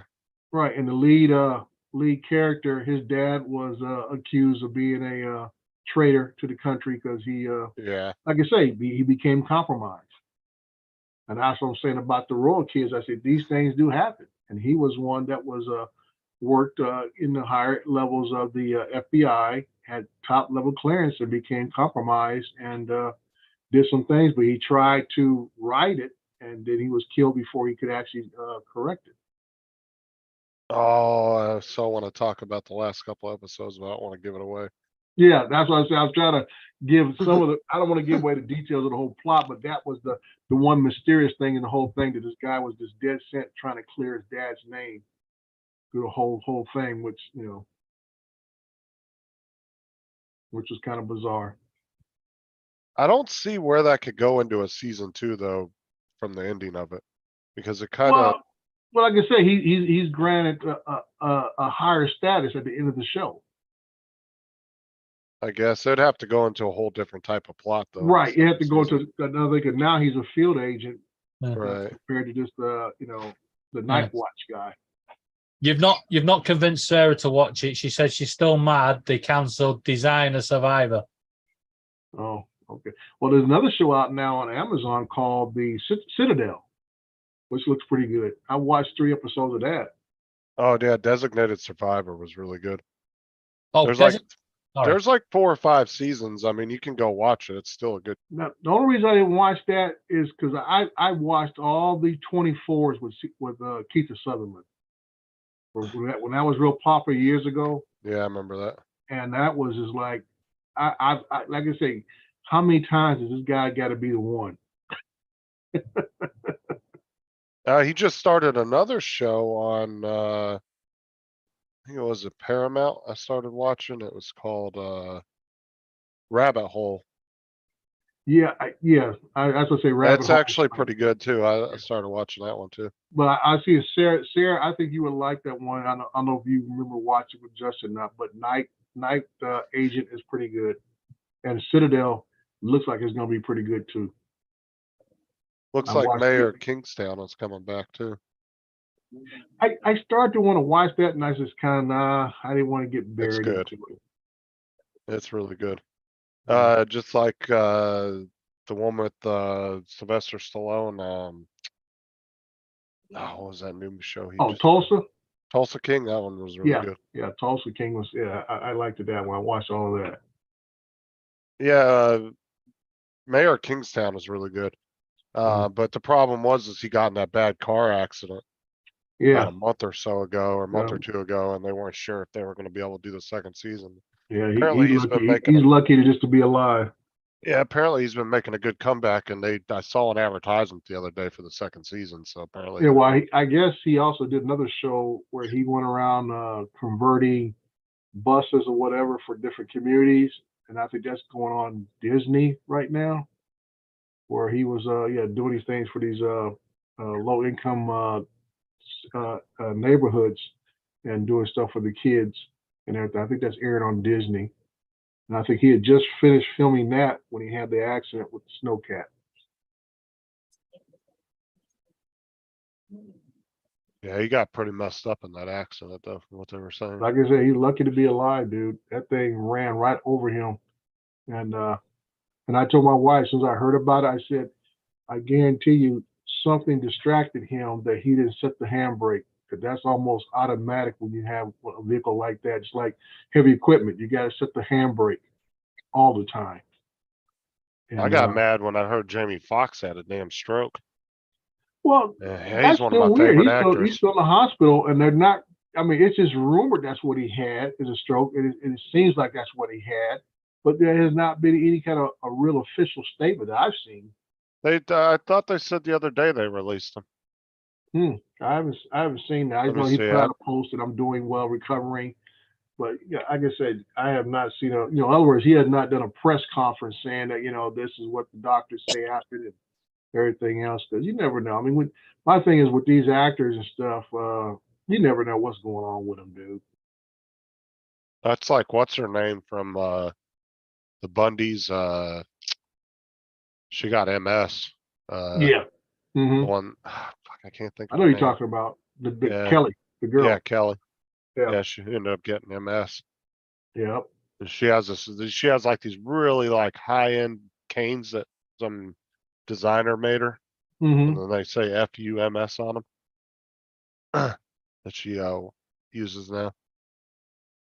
But yeah, Jamie Foxx is by far one of my favorite actors. Yeah, he That's does. He's very talented.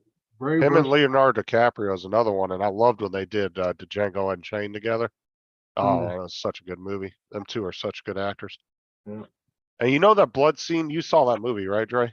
Which one? The Django Unchained. Yeah, I watched it. You know that blood scene where he actually slammed his hand on the table and then he wiped it on her face? You know that was his real blood, and she didn't know he was going to do that. Mm. He just rolled with it, and her reaction was so priceless because she wasn't expecting him to do that, that they ended up keeping it in the movie. But yeah, he really cut his hand and wiped it across her face. That was his real blood.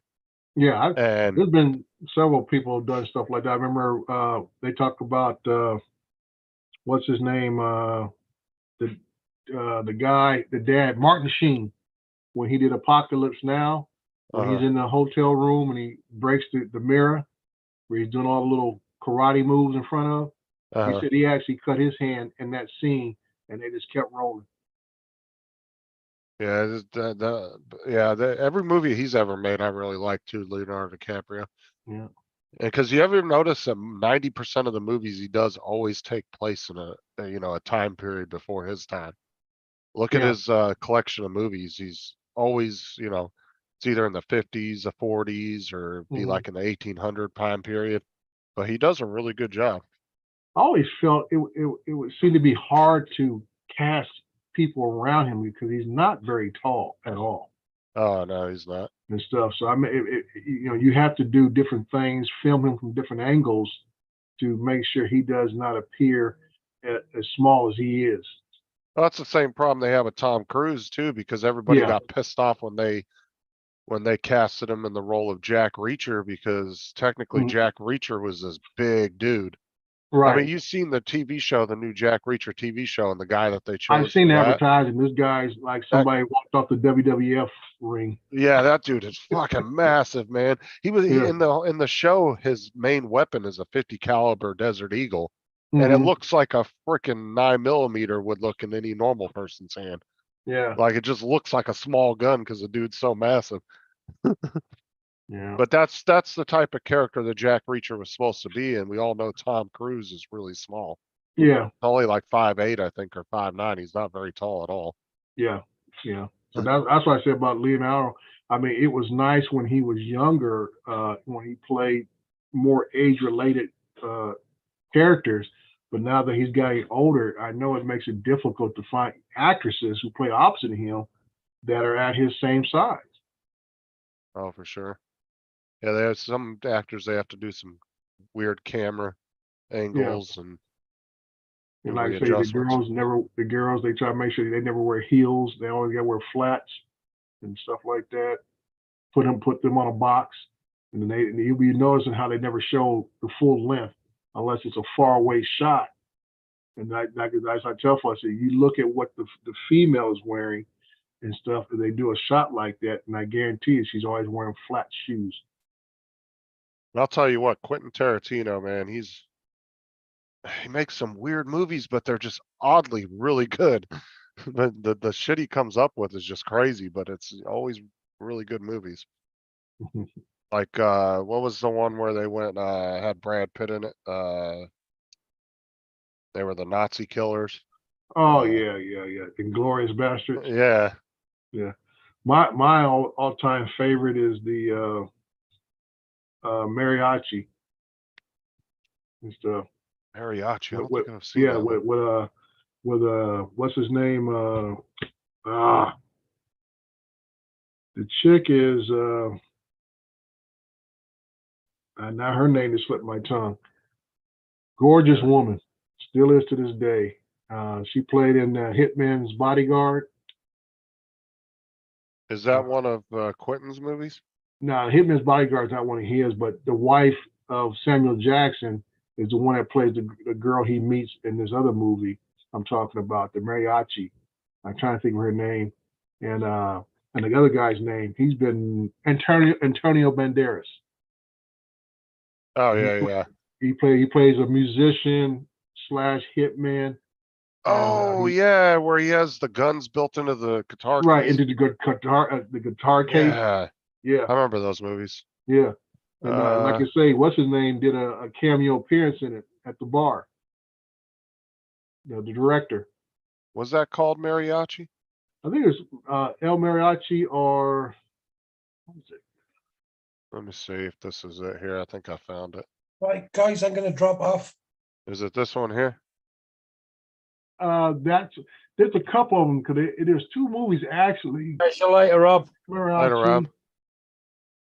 I don't think that's But it. there's another version of it because it's got the same bad guy in that one is I think is the other one. And they come to find out in the movie that the bad guy is his brother. If it's not El Mariachi, it's the what's the name of that? Desperado. Desperado. Yep, that's it. Desperado. Yep, Selma Yeah. Hayek. Yes, that's Sarah. Sarah got the name Selma Hayek. Yeah, I remember Desperado. I've seen that movie. Yeah. That's yeah, I could still watch that movie today, man. I like that movie, the way it was done, the music that went with it. And I say Selma is nothing to complain about. Ooh, Equalizer. He's coming out with another one of those. Yeah, it'll probably those are good. Equalizer 3. I think by the end of the year, something like that. Yeah, the Equalizer with Edward Woodward. They've re-released it now with a woman, haven't they? Yeah, the TV show has Queen Latifah, Yeah, but that's not what we're talking about. We're talking about the one with Denzel Washington. yeah. It's the movie where it's the movies where he's like this badass, like he's almost like a John Wick. You Mhm. probably Status. won't believe me on this, but Laura will back me up. But my brother is called Denzel Washington. Like that's his name. Yeah, he changed it by DePaul. Right, but the funny thing was, my brother's a bit of He's a and twat. he's an idiot. to put it politely, he's an idiot. Right. Oh, man. He changed his name by DePaul, and then he went and called the operator to reverse charges to my mum. So the operator went, "Excuse me, would you mind accepting reverse charges from a Denzel Washington?" Well, my mum just fell on the floor, pissing her size, laughing like, "Why is Denzel Washington ringing us?" Yeah, the one set of movies I really like are the John Wick Hey, ones. Paul, how you doing, mate? Hey, what's happening, guys? Hey, Mr. Hodges, Paulie, good how you morning. doing? I just got home. Well, You guys are we're all been sitting here waiting for the report from last night. Oh, yeah. Now we're chased by a raccoon. How's that? Yeah, A Paul rabid raccoon. went parking lot. The people at the park have been feeding the raccoons. They kept coming over wanting to be fed. And I keep chasing them all back over off the tree, and then he'd be up there for a few minutes, scratching himself, then come back down, come over and start bugging us again. Finally, he took off after about a half, 3/4 of an hour. The Hodges shadow boxing a fucking raccoon. I took my hat out, swung at the tree, trying to get him to go back up the tree, and just kept coming over to us, like come down the tree, come over. We're sitting at a picnic table, right? So, You get away collecting the park tax. yeah. Yeah. So, Paul, you went out, took a girl out on a date to recapture your youth down the local park, and then you get attacked by a raccoon. Yeah. He was getting ready to run for the car, right? And I just got up and fucking went over and started chasing him back and smacking my hand, making noises, right? Well, that's a problem though, man. If people feed animals like that, they will get aggressive too. Certain Well, animals will get it was a aggressive if you don't female have because, food. and she must have babies somewhere because she had teeth on her, right? So, I mean, there's birds that do that. Like over here, seagulls are they will get aggressive because they get fed so much by people that if you like they're ballsy as shit, they'll snatch food right out of your hand. Just want to correct you something there on seagulls. Seagulls do not attack because you hand feed them. If you actually find a seagull that will take from your hand, they will take it so gently. However, because their food source is now so scarce out at sea, because we're overfishing areas where they would be, they become more aggressive because people are getting told now, don't feed the seagulls. don't feed them on land. But you don't feed them on land, the seagulls get desperate for food. Yeah. Well, that's what I'm now- saying. I've seen it personally where they've gotten aggressive with people and literally swarm somebody with food to steal their food. Yeah, happens over here. But animals will get like that if you keep feeding them. They'll And get they like get that, so you don't used to feed that. them. Hey, Paul. Yeah, I there guess you go, guys have Katie. never seen the movie The Birds. Yeah, yeah, I've seen the movie. Well, actually, there were 2 raccoons, but the other one was over a couple of trees, just sitting there looking at us. I don't know. Probably What's up, Rod? going to feed the first one. I don't know. It was sat there going, wait till he drops a bit of that food and the other one's fighting with the other one. I'm in. And my sister was at the beach one day and one swooped down, took her sandwich out of her damn hand. Well, you Yeah. shouldn't have had a delicious sandwich. Well, nothing particular happened, guys. They just sat there and shot the shit, getting to know each other a little bit. That's all. And got You guys gotta Why watch you the got old pretty classic cool sitting there, so. Alfred Hitchcock, The Birds. Yeah, I think we stayed till about 8:15. We were there around 6:30, so almost a couple hours. Just sitting shooting the shit. You do any muggins? You know, try to recapture your youth. Take a couple of the teenagers out. Do some ice swings. Now just a few people walking dogs going by, you know.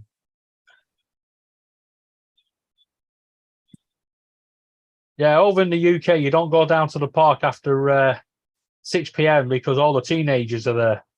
No, it was pretty quiet down there, actually. Well, there's a lot of people around, but not where we were. What does that mean? Well, they Oh, have teen- playground over there and splash park and different stuff all around the park, but we're, I don't know, a couple 100 feet north of the pavilion there, so it was nobody there. They're selling ice cream and everything there already, so. No, I was asking David, what does it mean that the teenagers are there? That's what they do. They hang around the local parks now.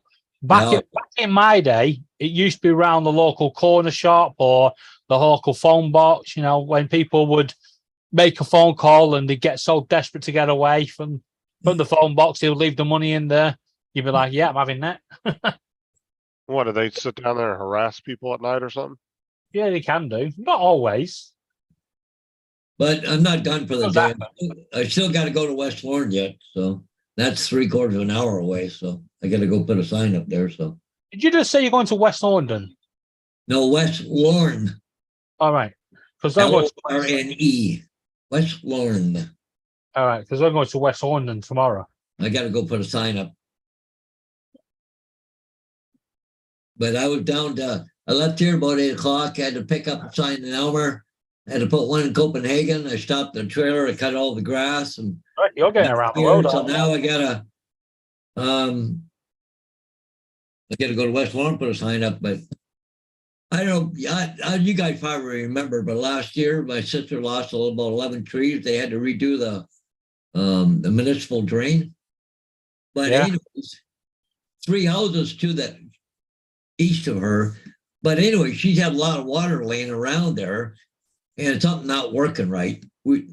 She called the county. They come down and took a look. Nah, it's fine, nothing wrong with it. The next 3 houses out to the east, they've had to put in some pumps into their places and they got pools of water they've never had before and everything else now. So I guess they're gonna try and get a hold of the mayor now, see what the hell. County says, there's no problem, don't worry about it.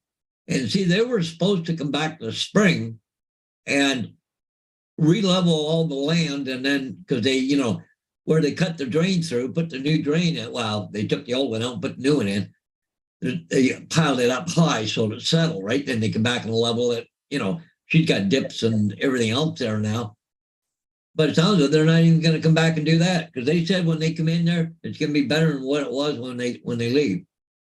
Well, guess what? It's not. So I don't know. Well, the New York is just posted a story. What the hell is that? Photographer captures US UFO flying over Coronation. So Here we go.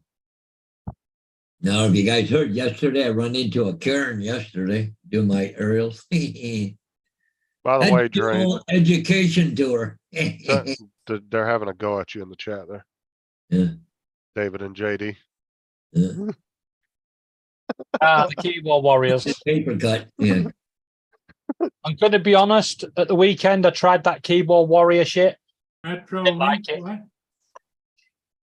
Ooh, Metro Link. Manual. you guys are putting something in or what? No, it's an annual recertification class. So I'm putting together all the booklets for participants. Well, like JD said, don't get a paper cut. So I felt I could at least staple them together. So get that out the way. This one. Oh, we're going to get another fun storm today. Okay. That's good. Oh, yes. Here it comes. It's awful thick. So that's that. There we go.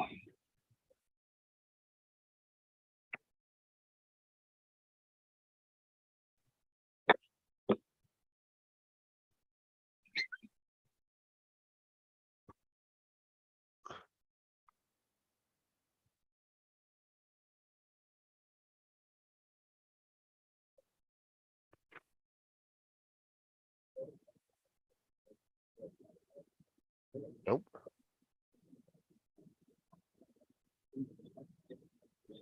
David said nobody reads the paper anymore. Send them electronically. You know, like I say, if you don't have this booklet, you won't pass the test at the end of the class.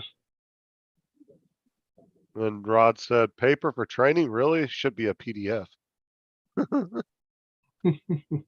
we're not handing out laptops for the class. We're still old school, even though the lesson plan is on thumb drive. That's the booklet for the students.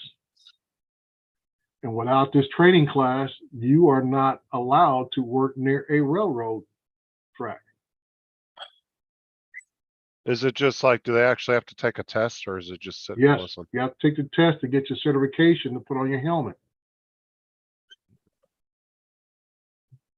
Did you actually give them lessons on what would happen if they don't follow your rules? You know, like It's not my rules. This is the Federal Railroad, yeah, no, but federal government. could just see, you know, getting that worst student at the back of the class. And if you don't follow the rules, this is what happens when a train hits you. That's what I say. So if you don't follow the rules, you get run over by the train. Tell your family, oh well. Yeah, but you throw the little shit in front of the train, and that's what would happen. I mean, there's rules like you have to wear heeled boots when you walk around railroad. Can't have flat boots. You have to have heeled boots. And that's for the purpose of you don't slip trying to walk across the tracks in case you step on the track, the rail, I should say. Yeah. You don't just slip. Yeah, if you've got flat shoes, your shoe would just go straight across. If you got a heeled one, it would hit the rail. There you go. That is it. So it's little stuff like that. And they talk about you got to wear a certain type of PPE gear and stuff. You got to have a track safety guy, all this kind of crazy stuff, and what direction the train's coming from, what does the different colors mean, how long it takes a train to stop, and all that kind of good stuff. Wait up. In the UK, how long does it take a train to stop? Probably about 30 seconds. In America, what do you mean fucking stop? We'll just carry on going.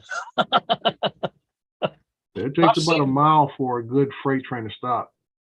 I've seen freight trains on videos in America where the train just keeps going. Oh yeah, they will keep going. I mean, that's what I said. For train to stop, it has to be authorized to stop, and that's through a couple electronic signals and also manual color paddles that are posted along the track, along with radio and everything else to get that train to stop. Other than that, it's not stopping. Damn, Walmart's leaving Chicago too. Shit. So the stores. Yeah. They left, what was that, up in Washington, Portland, Oregon. Portland, yeah, now they're leaving Chicago too. And they talking about leaving, I think CVS has left San Francisco, and I think Walmart's talking about leaving. Yeah, but why they leaving? Because of Too much theft. Too much theft in those areas. because they weren't holding people accountable and they were letting them, and what was it, like less than $1,000? They weren't even arresting people in some places. Yeah. And so people would literally just walk in there as And walk calm as out. could be, and they would just go shopping down the aisles with a duffel bag, fill it up with what they wanted, and just walk out. Mhm. Because the store employees aren't allowed to do anything. So, Oh, you've got the same fucking rules as over here. well, it's certain places, not every place. Down here, they'll arrest you for stealing a pack of gum, and then they'll put you all over Facebook. I think it's under £50, they won't do anything. Under £100, you might just get a slap on the wrist or telling off. It has to be like £250, £300 before the police would properly get involved. No, over here they have those signs up on all the stores from the sheriff's department. It says something about, is that $10 item worth a ride to jail or something like that? It says something like that, but they Yeah, put well, them over on all here the they've made doors. it a civil offence. Under a certain amount, it's a civil offence. So they'll say to the company, "You've got to deal with it." But then if the company employee goes and tackles the person for stealing, and then that member gets staffed, they'll go, "You're an idiot. You shouldn't have got involved." So it's a no-win situation. Well, over here, they do have a certain limit too, but it's really low. It's not enough to where it's gonna really hurt the store, but it's enough to where you're gonna get something on your record for something stupid. Because at Here in one time, California, it used to be from petty theft to grand theft, used to be 401 cent was the cutoff. So anything below that amount was a petty theft, anything above was grand theft. They raised that to $900 and some change. So that's why you see this big thing that people are gonna walk out with 800 some odd dollars of merchandise, and it's like you say, it's really no arrest.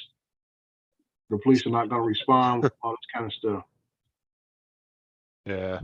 yeah, It's because one of my mates robbed a pen back in the 90s from Poundland, and back then, any shoplifting was arrestable offence. Hmm. I said to him, I went, "Think about this now. You've gone into the pound shop, which is your dollar store, Yeah. right? You've stolen a pen. You're going to end up in a police cell, and they're going to go, 'What are you in for?' 'I murdered a couple of men.' 'What are you in for?' 'Robbed the bank.' 'What are you in for?' 'Stole a pen from Poundland.' I think over here it's like, I want to You're going say, to go to jail. You might as well make it worthwhile. I want to say it's like maybe $100 or something, and then they won't arrest you, but they'll still ticket you. And I think anything Well- over that is you'll get arrested. When I worked the streets, the biggest thing, if I had to go to like a Walmart or something to arrest a shoplifter, it's more about their background, which you'll find out more than anything else. If they're a repeat offender, then you can go ahead and hook them up, drop them off at the county jail, because now you can add that prior offense with the current offense and make them as a repeat offender. Yeah, and over here, it's actually worse if you shoplift as an employee than as a citizen. Cause it has, there's a different, law for that. I can't remember what it's Well, called. what usually happens is the same thing here in California, Justin, is that if you went in with the intent to steal, so if you went to your workplace with the intent to steal something, it's not just petty theft anymore, it's actually burglary. That you don't have to be a locked facility, but you went with the intent to steal, raises from petty theft, and they look at that as a impulse crime compared to a planned crime. A burglary is a planned event. And that's how they justify from going from one to the other for employees stealing, and people actually going to the store, like these organized little groups and stuff. That's not petty theft. That's actually burglary. They plan to go into the store to steal. Yeah. And Well, that's when why I don't know why these people are not going after these individuals for burglary, because it's a planned event. Yeah, when I worked at Asda, there was one lad, and he was getting away with it every night. He would just literally go on the shop floor, pick up the food off the shop floor, and take it into the canteen and eat it. Because he never took it off the premises, they couldn't get him for shoplifting. And because just some stupid random thing that because he was during his break, he was technically not an employee at the time. He was doing the fest. They couldn't get him. And then one night they put him on the sweet aisle with me on the pick and mix. And I was doing it, and the manager come up to me and went, when you get to the little sweets at the bottom, just drop a few onto the plastic. He said, and leave them. I was like, why? And he says, just do that. So I did that. Just after the break, they put him on the same aisle as me. They went, just help Davey with the pick and mix. And he made that fatal mistake, didn't he? Working on the shop floor, he picked one sweet up, put it in his mouth, got him, sacked him on the spot. See, right over here in Florida, they have a special statute. And it says employee theft statute specially punishes employees who steal from their employer more seriously, regardless of the amount stolen. So yeah, even if they steal $2 worth of shit. Right. They're I'm thinking about still in Davis' case, they ought to be thanking him for not having to hire extra janitor. He's eating all the crap off the floor. Oh, man, I remember so He many actually- people doing that back in the day, though. He They'd didn't walk actually by do those it for candy bins stealing, and just though. eat candy out of them. Yeah, they didn't do him for stealing. They done him for health and hygiene, something to do with health and hygiene. Yeah. Because literally, he just picked the sweet up and put it in his mouth. Oh man. Well, over here, we have those like candy bins. And remember, they had the little 5 cent. You'd have to put your little nickel in the little box. You remember those, Dre, when you go into some grocery stores and they'd have the single candy bins? Mm-hmm. And they'd have a little box and you'd put your money in there and you could just grab one out of there and eat it. But I Right. remember back in the day, people used to walk by there and just grab a handful out and start eating them. They wouldn't even pay for them. Yeah, walking through the store eating and stuff. Yeah. Or like what we used to get pissed off at all the time when we were working at Walmart is these people would pick up the grapes from the Yep. produce section and they were gonna pay for them, but the problem is we weigh them and you pay by pound. Right. You pay And by the then- weight, and you'd be lucky if all they put on the counter is just the little stems. Yeah, and then they would get up to the front and they had already been rolling through the store eating a bunch of them. Right. And Like I then, said, like I say, eat Yeah. them while they're in the store, while they're shopping for other stuff. yeah, and like I said, and I don't know if it's I'm sure some people didn't intentionally do it. You know, they're probably not thinking about that. But yeah, we used to see people do it all the time. They would just be walking through Oh, the store eating it. That happens over here because the law states you are not technically stealing until you've gone through the checkout. Oh yeah, And because people open shit all the time and eat it in Yeah. the store while they're shopping. That was happening. It was happening all the time. People was opening cans of pop, drinking it, and just leaving the can on the shelf. I used to love watching people do it, and then I'd take what they'd left on the shelf and I'd follow them all the way around the store. And then when they get to the checkout, I'd go, "Don't forget, this was your products."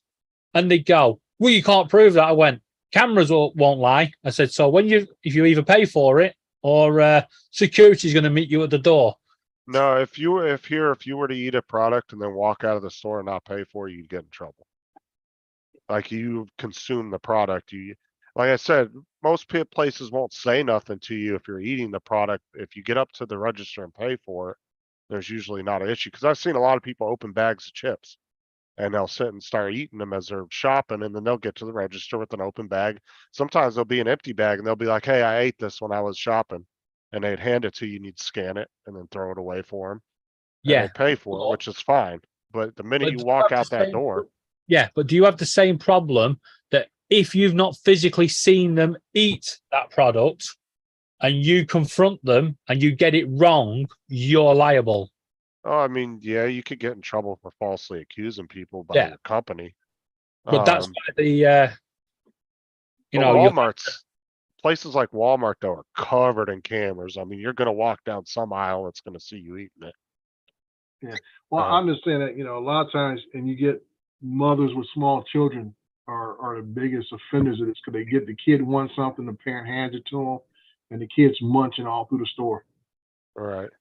So Which that's is why they don't enforce it a lot, is because of those reasons and stuff. But you do have people who delivery come into the store, go through the produce area, which is always the big one because it's all right there fresh for you to touch, and walk to the store eating it and walk right out.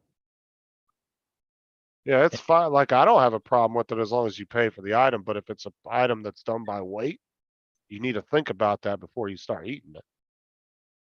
Like, Yeah, that was one of my pet freaking hates. People just eating stuff in the store. I used to follow them and make sure they were paying. now we had cups of grapes you could buy that were already pre-weighed and pre-priced. But the bag grapes, yeah, they went by weight. And people would grab a bag off the shelf and they'd just open it and start eating it as they're walking to the store, and they'd have half of them gone by the time they got to the register. Or end Yep. up paying the full amount for it. But like I Well, said, ladies and gentlemen, I gotta take off again. I gotta go to West Lawn next, so. I got to let the dogs see you out later. and, Who I got- let the dogs out? Who? Yep, yeah, for sure, so. Okay, I gotta load up and head out, so catch you guys later. See you See you tonight. later. Okay, Paul, we'll see you, buddy. All right, Mr. Hodges, have a good day. Yep, thanks.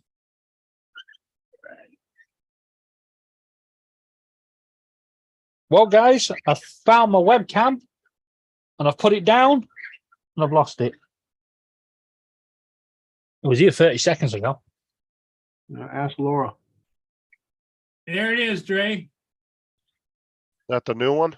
That's the brand new one I've never flown, the Autel Nano Plus Premium Bundle.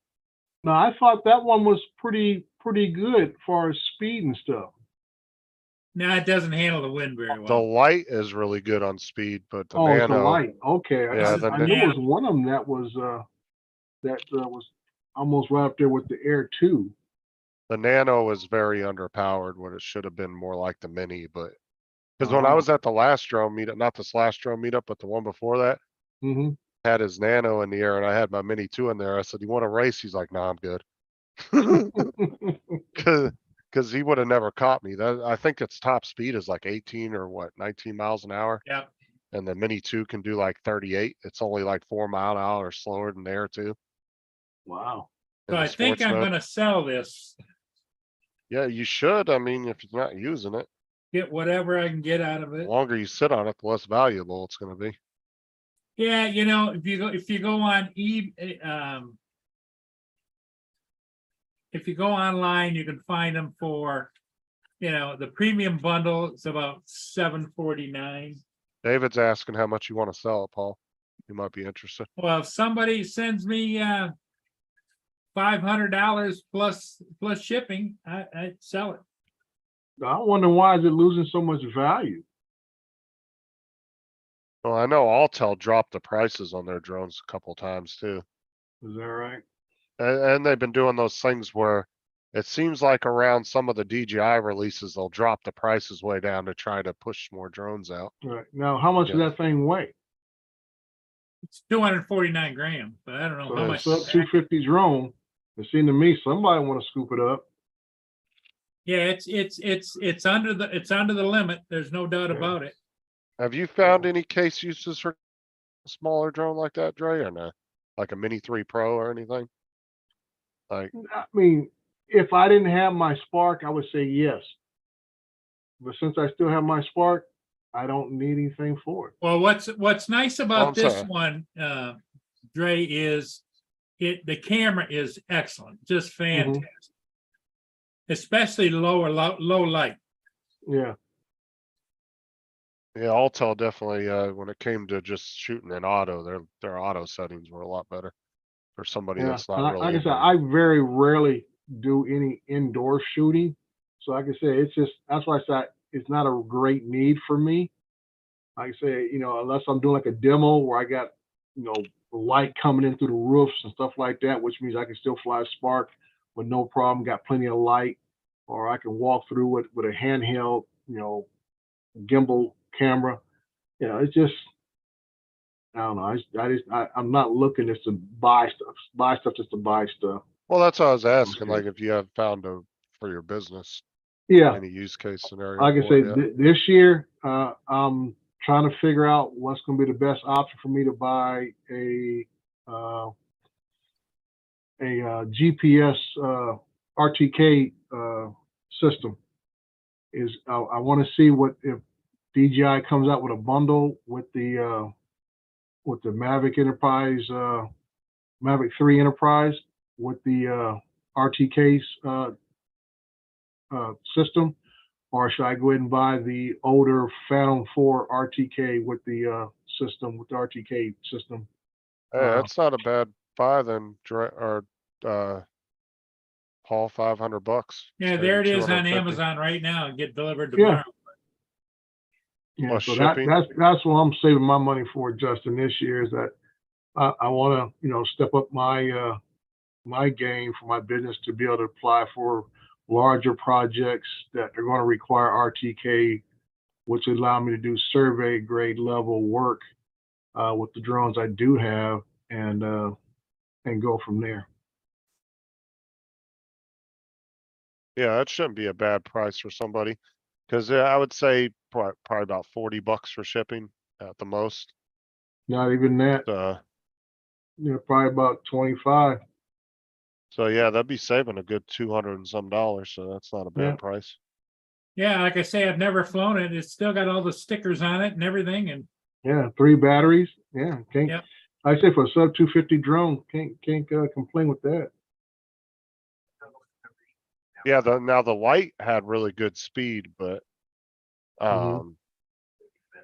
but yeah, for some reason the Nano, they really made that thing underpowered.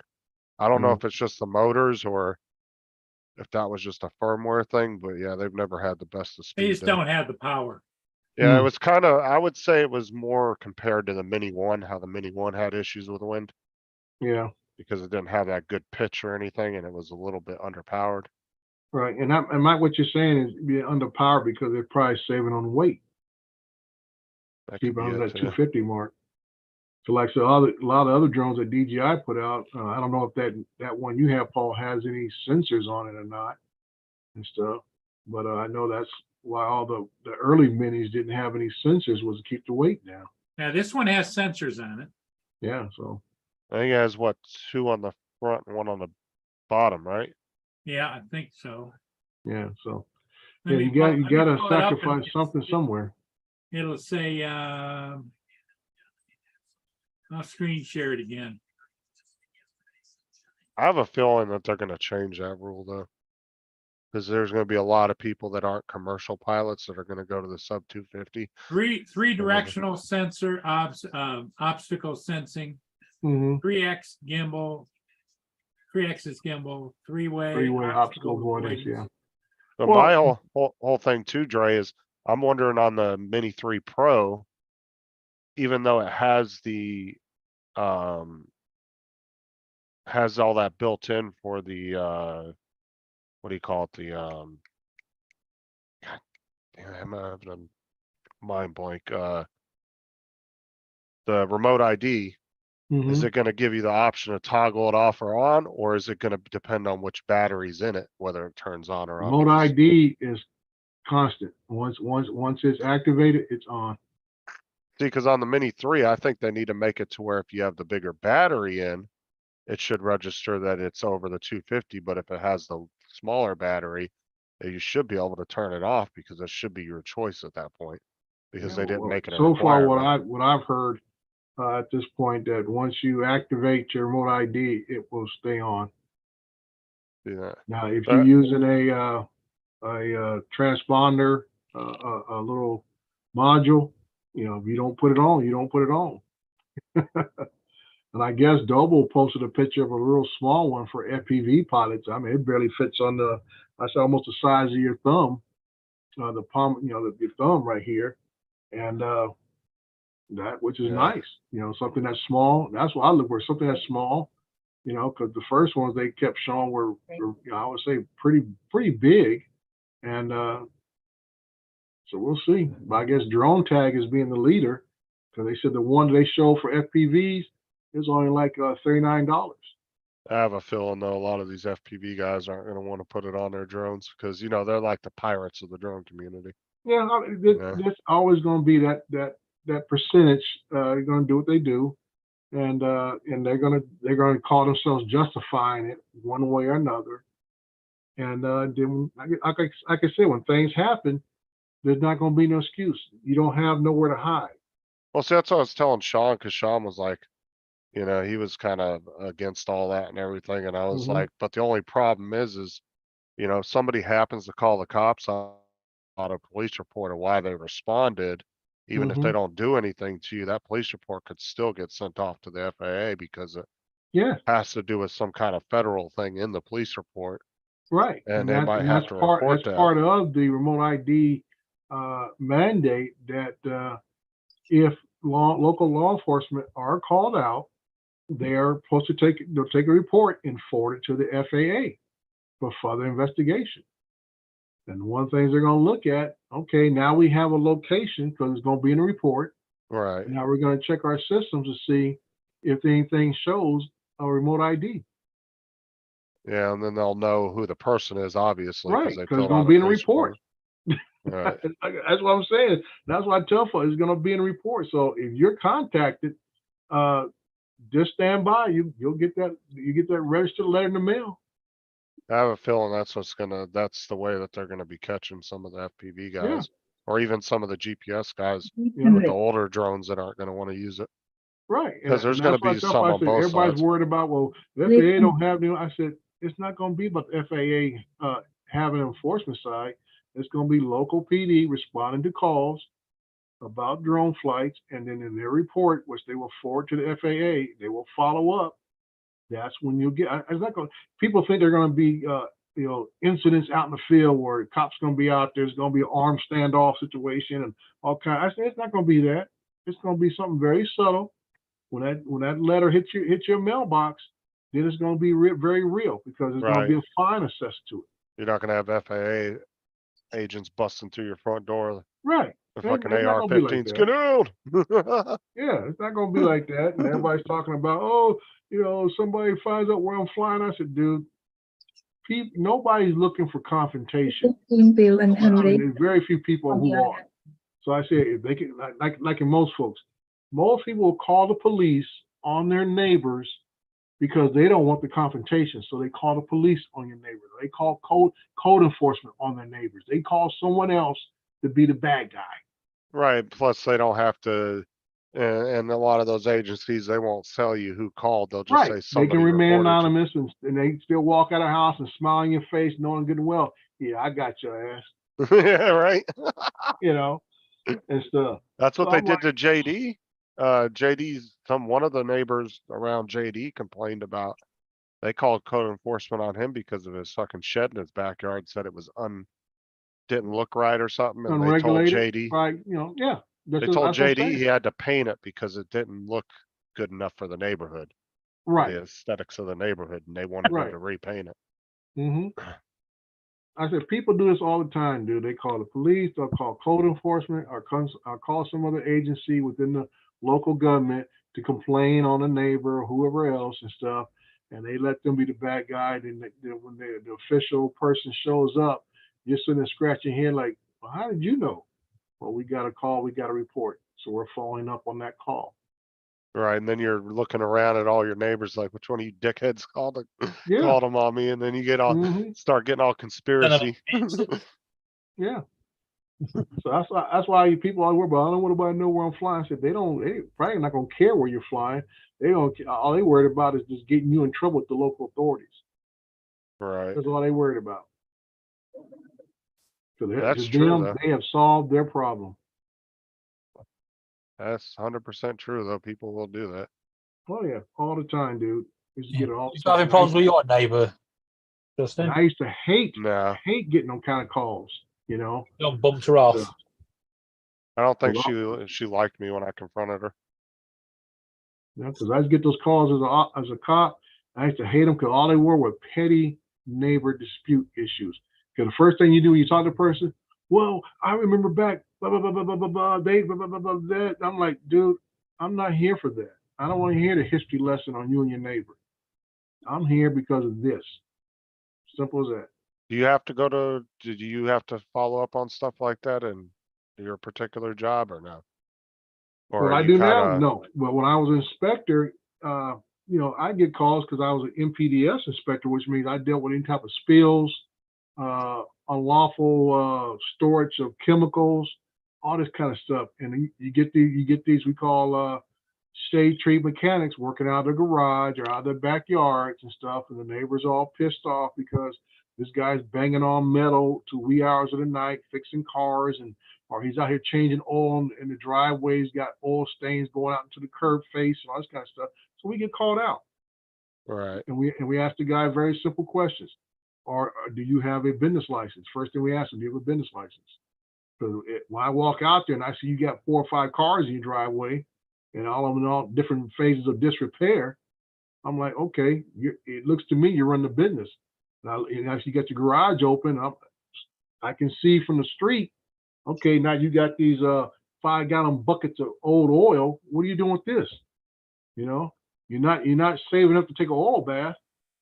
But So you how know come that, why you got this oil around here? Because now I got you for illegal storage of chemical hazardous materials. see, But what that's why happens if we you're have a, saving for an oil bath? I mean, Charles had an oil shower the other day. And the well, see, person- like, well, see, like over here in Florida, we can take, so if you have like old oil, you can actually take it to any garage or shop, like, Right. you know, Yeah. and drop Take it to off for free. AutoZone, Kragen's, or whatever you got. Yeah, They'll and, take up to about 5 gallons a day. yeah, and each they don't person. charge you for it. It does, Yeah, and they But- do but that people because, who are doing this on their property, like I say, a little shade tree mechanic trying to make a little money on the side. Instead of them doing that and get rid of it, they got all these 5-gallon buckets of oil all around the garage, or stacked up in the shed in the back, or on the side of the property, all this kind of stuff. And you can't do that. right. And USA stuff. Translate says hi. What's up, Joe? You know, so you run these scenarios. Like I said, once I see one thing, it's going to lead to me seeing something else and something else, and everything. Then and sometimes I got to call the fire department out because of the hazmat deal, all this kind of stuff.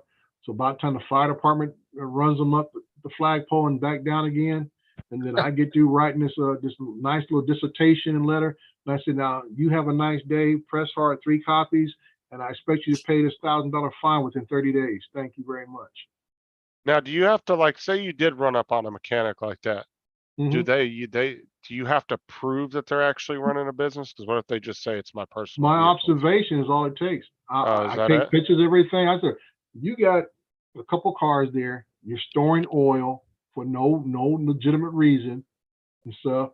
I don't need to see receipts. I don't need to see none of that kind of stuff. And I look at the cars, and I can call into dispatch if I wanted to and say who these cars belong to. Okay, so, You see what I'm saying? I can build a case as high as I want to. 9 times out of 10, the person will admit the vehicles don't belong to them. Right now, off were the you bat. always kind of cool with them and gave them a chance before you'd find them, or were you just like, nope?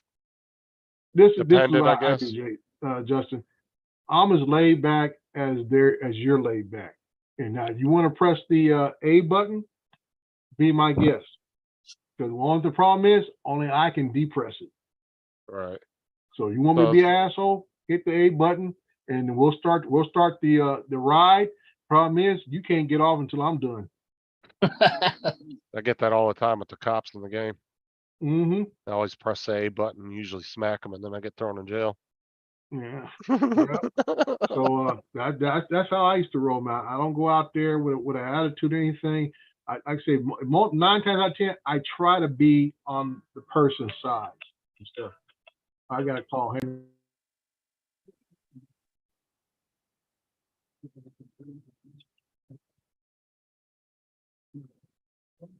Well, that should be a good deal for somebody, Paul, so I'm sure somebody will be interested in that. You're muted, by the way, unless you're on the phone. Yeah, I'm hoping. Yeah. Well, you could always throw it up on Facebook Marketplace too. So local pickup only. Yeah.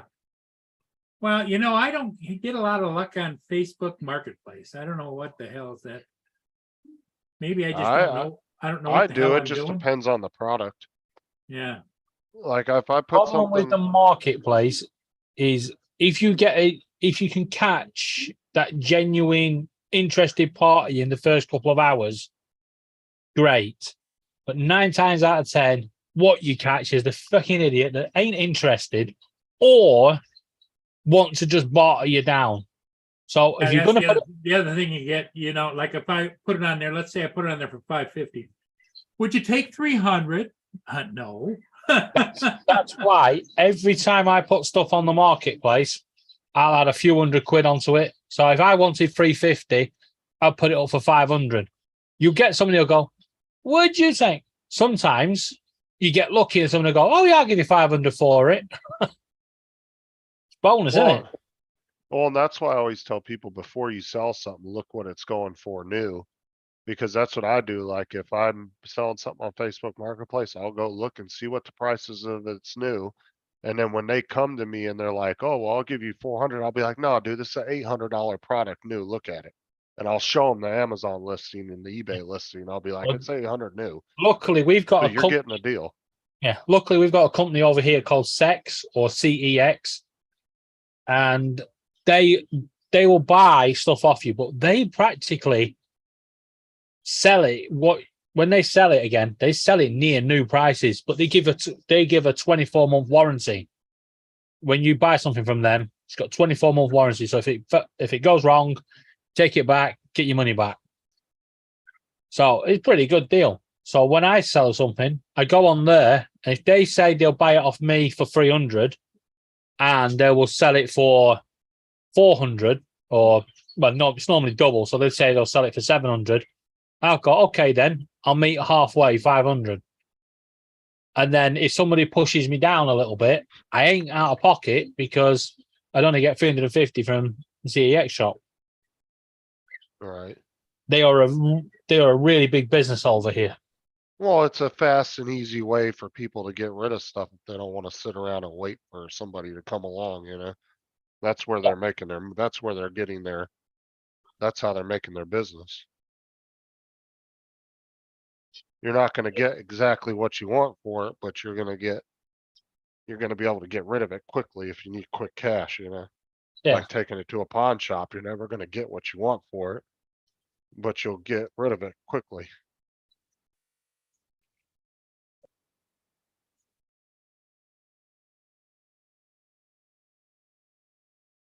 That's what people do over here. They go out, they get their taxes back.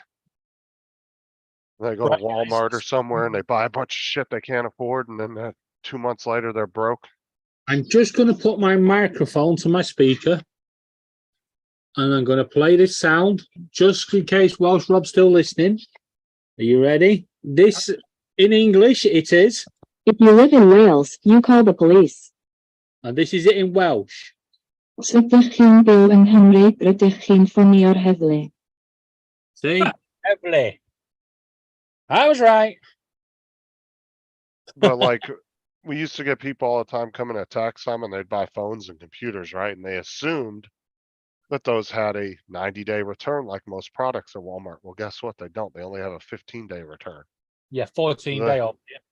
Then they'd come back and 20, 30 days later, when they're run out of tax money and they have no money left and they have to pay their bills that they should have paid to begin with. And they're like, "Well, I want to return this." Well, you can't.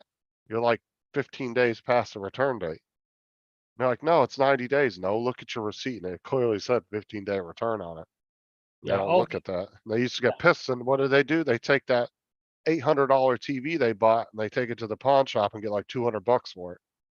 After they just spent $800 at Walmart, 30 days later or whatever, or not TV, but computer, bought an $800 computer and they take it back to the pawn Oh. shop and they barely get 200 for it. Yeah. The only thing you can't take back is 28 days over here, unless it's a mobile phone, which is 14 days. But if, say, I bought a mobile phone today and tomorrow I decide I don't want it, as long as I contact the company straight away and say, "Nah, guys, I don't want it," then I'm within my 14 days. I can return it any time up to 2 months. But like you say, for a TV, literally after 28 days, unless there's a problem with it, you ain't getting nothing back. Now over here, TVs, Walmart has a 90-day return on TVs. It's which is 3 months. You have up to 3 months on about 98 in Walmart, but phones and computers, they were very strict about phones, The computers, reason- printers. But the reason why over here it's only 28 days for a TV is because people would go when the World Cup would start and they would get the massive TVs. As soon as the World Cup's finished, you take it back and the money back. Oh, people used to do that over here with Super Bowl too. That's not exclusive to over there. They used to do that with the Super Bowl over here. But you get people coming in, buying a 60, 65-inch TV for Super Bowl. And then they'd bring it back like a couple weeks later and return it. Claim it was broken, but they didn't have to prove it was broken. We'd just take it back. Because Walmart, and you gotta remember too, Walmart and Amazon don't really lose a lot of money on return products, because what they do is they turn around and sell pallets of just used shit to these consignment companies. They take then it you and then they auction it off to just random people will buy a pallet that says, oh, it's a estimated $2,000 worth of electronics, and then they'll just bid on the whole pallet. Yeah, you've got to be careful with them though now, because I mean you can get them over here, but if you get the wrong listing, you could get it where the pallet's actually been sold to someone. They've taken all the good stuff off and sell you the crap.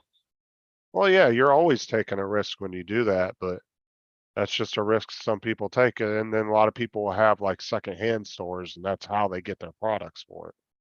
They just go and buy a bunch of pallets that are estimated to be around $2,000-$3,000, and they'll pay like $500-$600 for it. And then they'll just finger through it and get all the good shit out, throw all the rest in the trash. Because you see a lot of pallets over here, they're only like £89.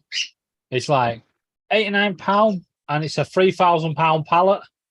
Me no think so. Well, I've seen some people on YouTube that have bought them just to show you what you would, like how you'd go through the process and everything of doing it. And some of them got really good shit, and then yeah, some of them got pallets where everything was broken and it was like not stuff that was really fixable. You know what I'm saying? Or Yeah, worth the mystery fixing. So boxes. They're trying to stop them now because people was going out and they're thinking, yo, you guarantee £25 worth of stuff. Yeah, okay, but you're going to buy a mystery box with a t-shirt, and the t-shirt may be worth £25, but only if it fits you. Otherwise, it's worth nothing. well, they'll do that over here too. They'll tell you, oh, there's $40 worth of stuff in it, right? Yeah. And you can get it for like 15, $20 and you buy it, but it's just a bunch of really cheap shit from the dollar store. And Yeah. it's a bunch of crap you're not going to use, so you end up throwing half of it away. Yeah. But as It long ends as up- it all comes up to $40, there's nothing you can do. Oh no, and then people will make sure they put that in the listings that, you know, you're not guaranteed this or that or whatever. So it's like they're following the guidelines as far as like eBay and shit, right? It was like that guy a couple years ago when the PS5 came out. He was selling On the picture. Yeah, he was selling pictures of the PS5, like really high end, like they were really nice shots of the PS5. But in the listing, in the fine print, he said it was just a picture. And people were paying $600 for it, thinking they were getting a PS5. And then when they would go back to eBay, they were saying, no, this guy was scamming us. They said, no, he wasn't. It clearly said in the bottom of the listing, you just didn't read it good enough. And guess what? The guy got away with it because the guy technically didn't scam them. They were just too stupid to read. That's why I always read the listings very carefully, especially. Yeah, we've got a woman over here just local to us, and she was in the paper. I'll see if I can find the article. So It's quite just like funny. when you go on eBay and you'll be looking for like $100 item and you'll see it for $30. You're like, yeah, you click on it. And then you realize that they're charging you like 70 for the fucking shipping. Right? Then that's why they do that. They put a really low price on it so it looks attractive and it draws you in, and you click on it. And then you realize, oh, they're covering the rest of the $100 with the shipping costs when it doesn't really cost $70 to ship it. That's just what they're charging you. So they're getting the full $100 for the item that it's worth. But you thought you were getting a deal at $30, you know? They do that crap all the time on eBay. And then people overcharge like a motherfucker on shipping on eBay too. You know, it'll be like a $50 item that weighs like less than a pound, and they'll charge you like $50 for shipping. And it's like that thing didn't cost but like maybe $5-10 a ship at most, and that's being generous. But that's how they were getting people. They were just letting them charge whatever they wanted for shipping, which I think eBay, I want to say eBay has kind of gotten on sellers about overcharging on shipping. I'm not entirely sure. But I think they have put, are working on that particular problem. Because that's how people were trying to cover the fees and shit too of eBay. They would add more into the shipping even though it didn't cost that much.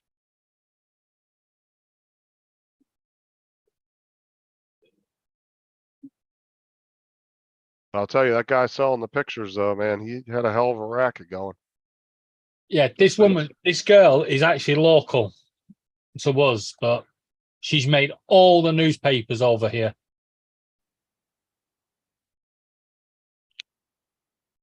Hey, Captain Joe, how you doing?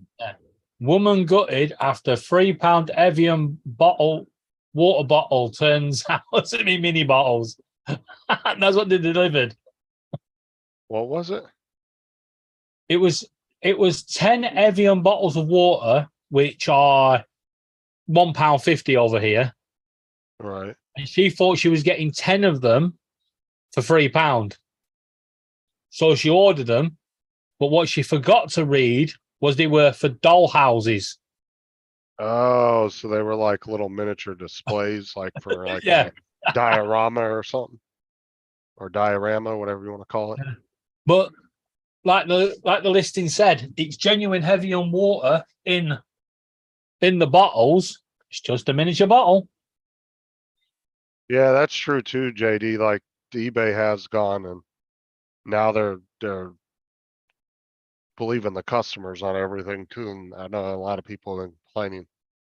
Yeah, that's a big Sellers are getting screwed a lot worse on eBay now.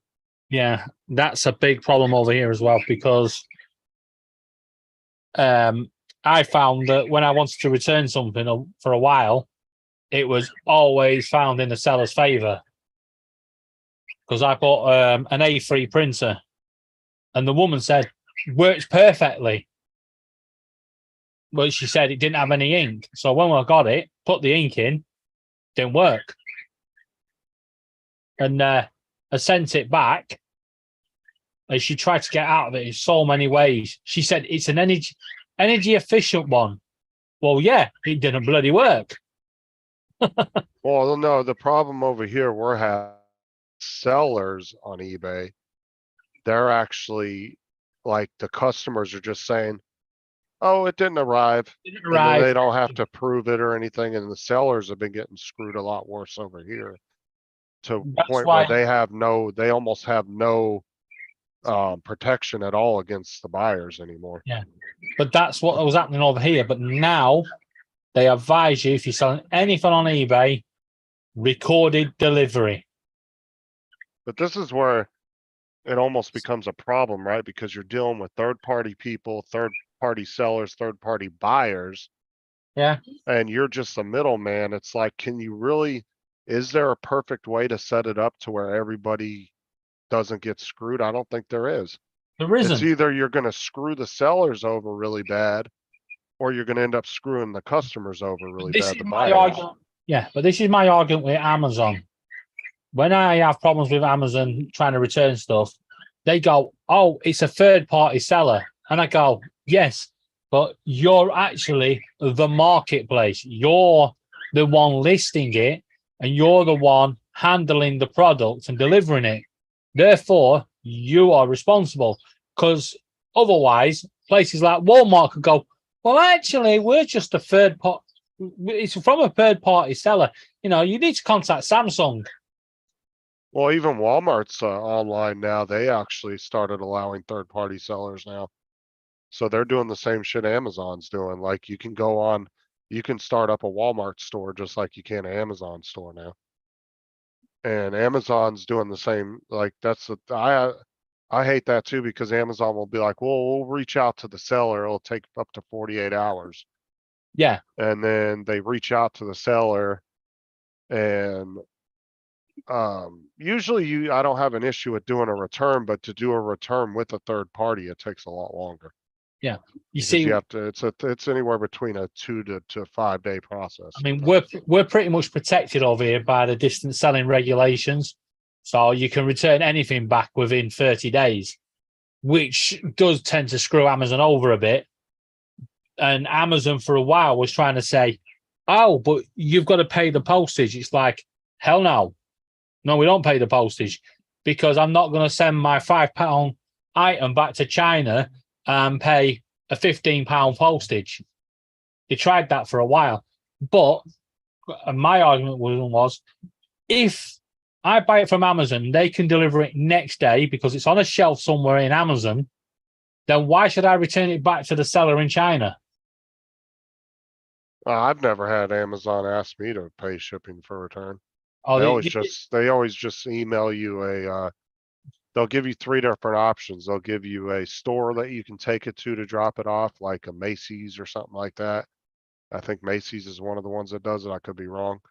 But there's some other companies that they've partnered with to do returns, yeah, if it's or you can print off of it. Amazon, if Do it's what? sold and fulfilled, if it's sold and fulfilled by Amazon, then you get them 3 options. You can have it picked up, or you can have a QR code that you just scan in the shop and they take it, or you can print out a label and return it, whichever way you want.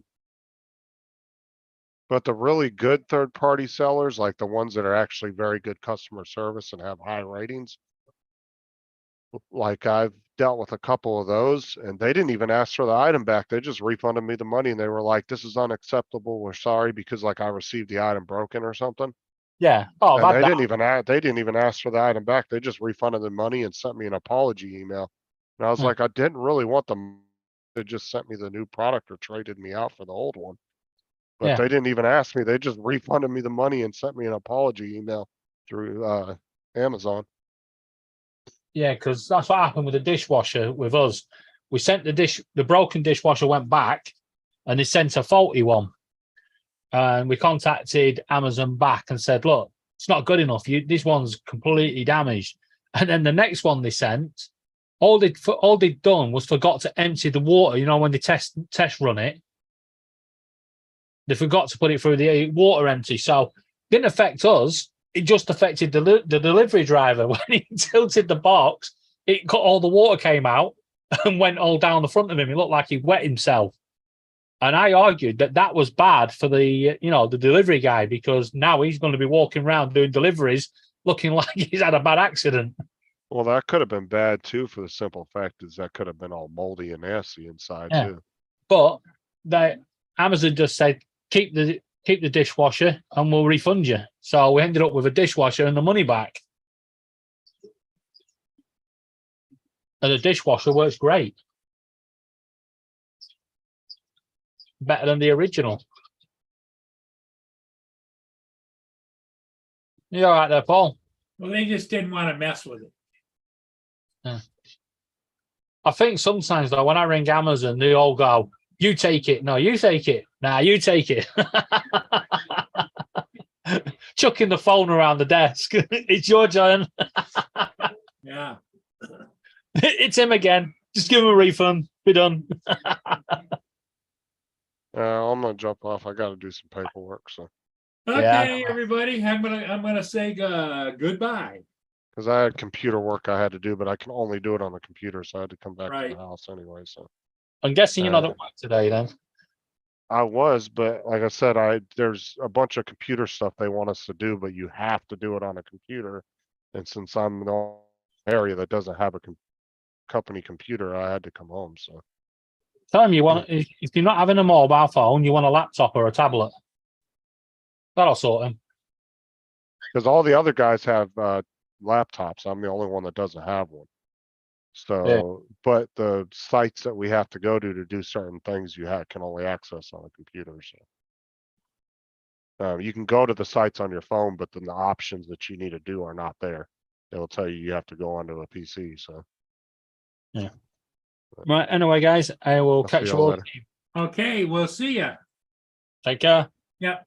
One in the chat. Thanks, Justin. We'll see you, buddy. Bye-bye.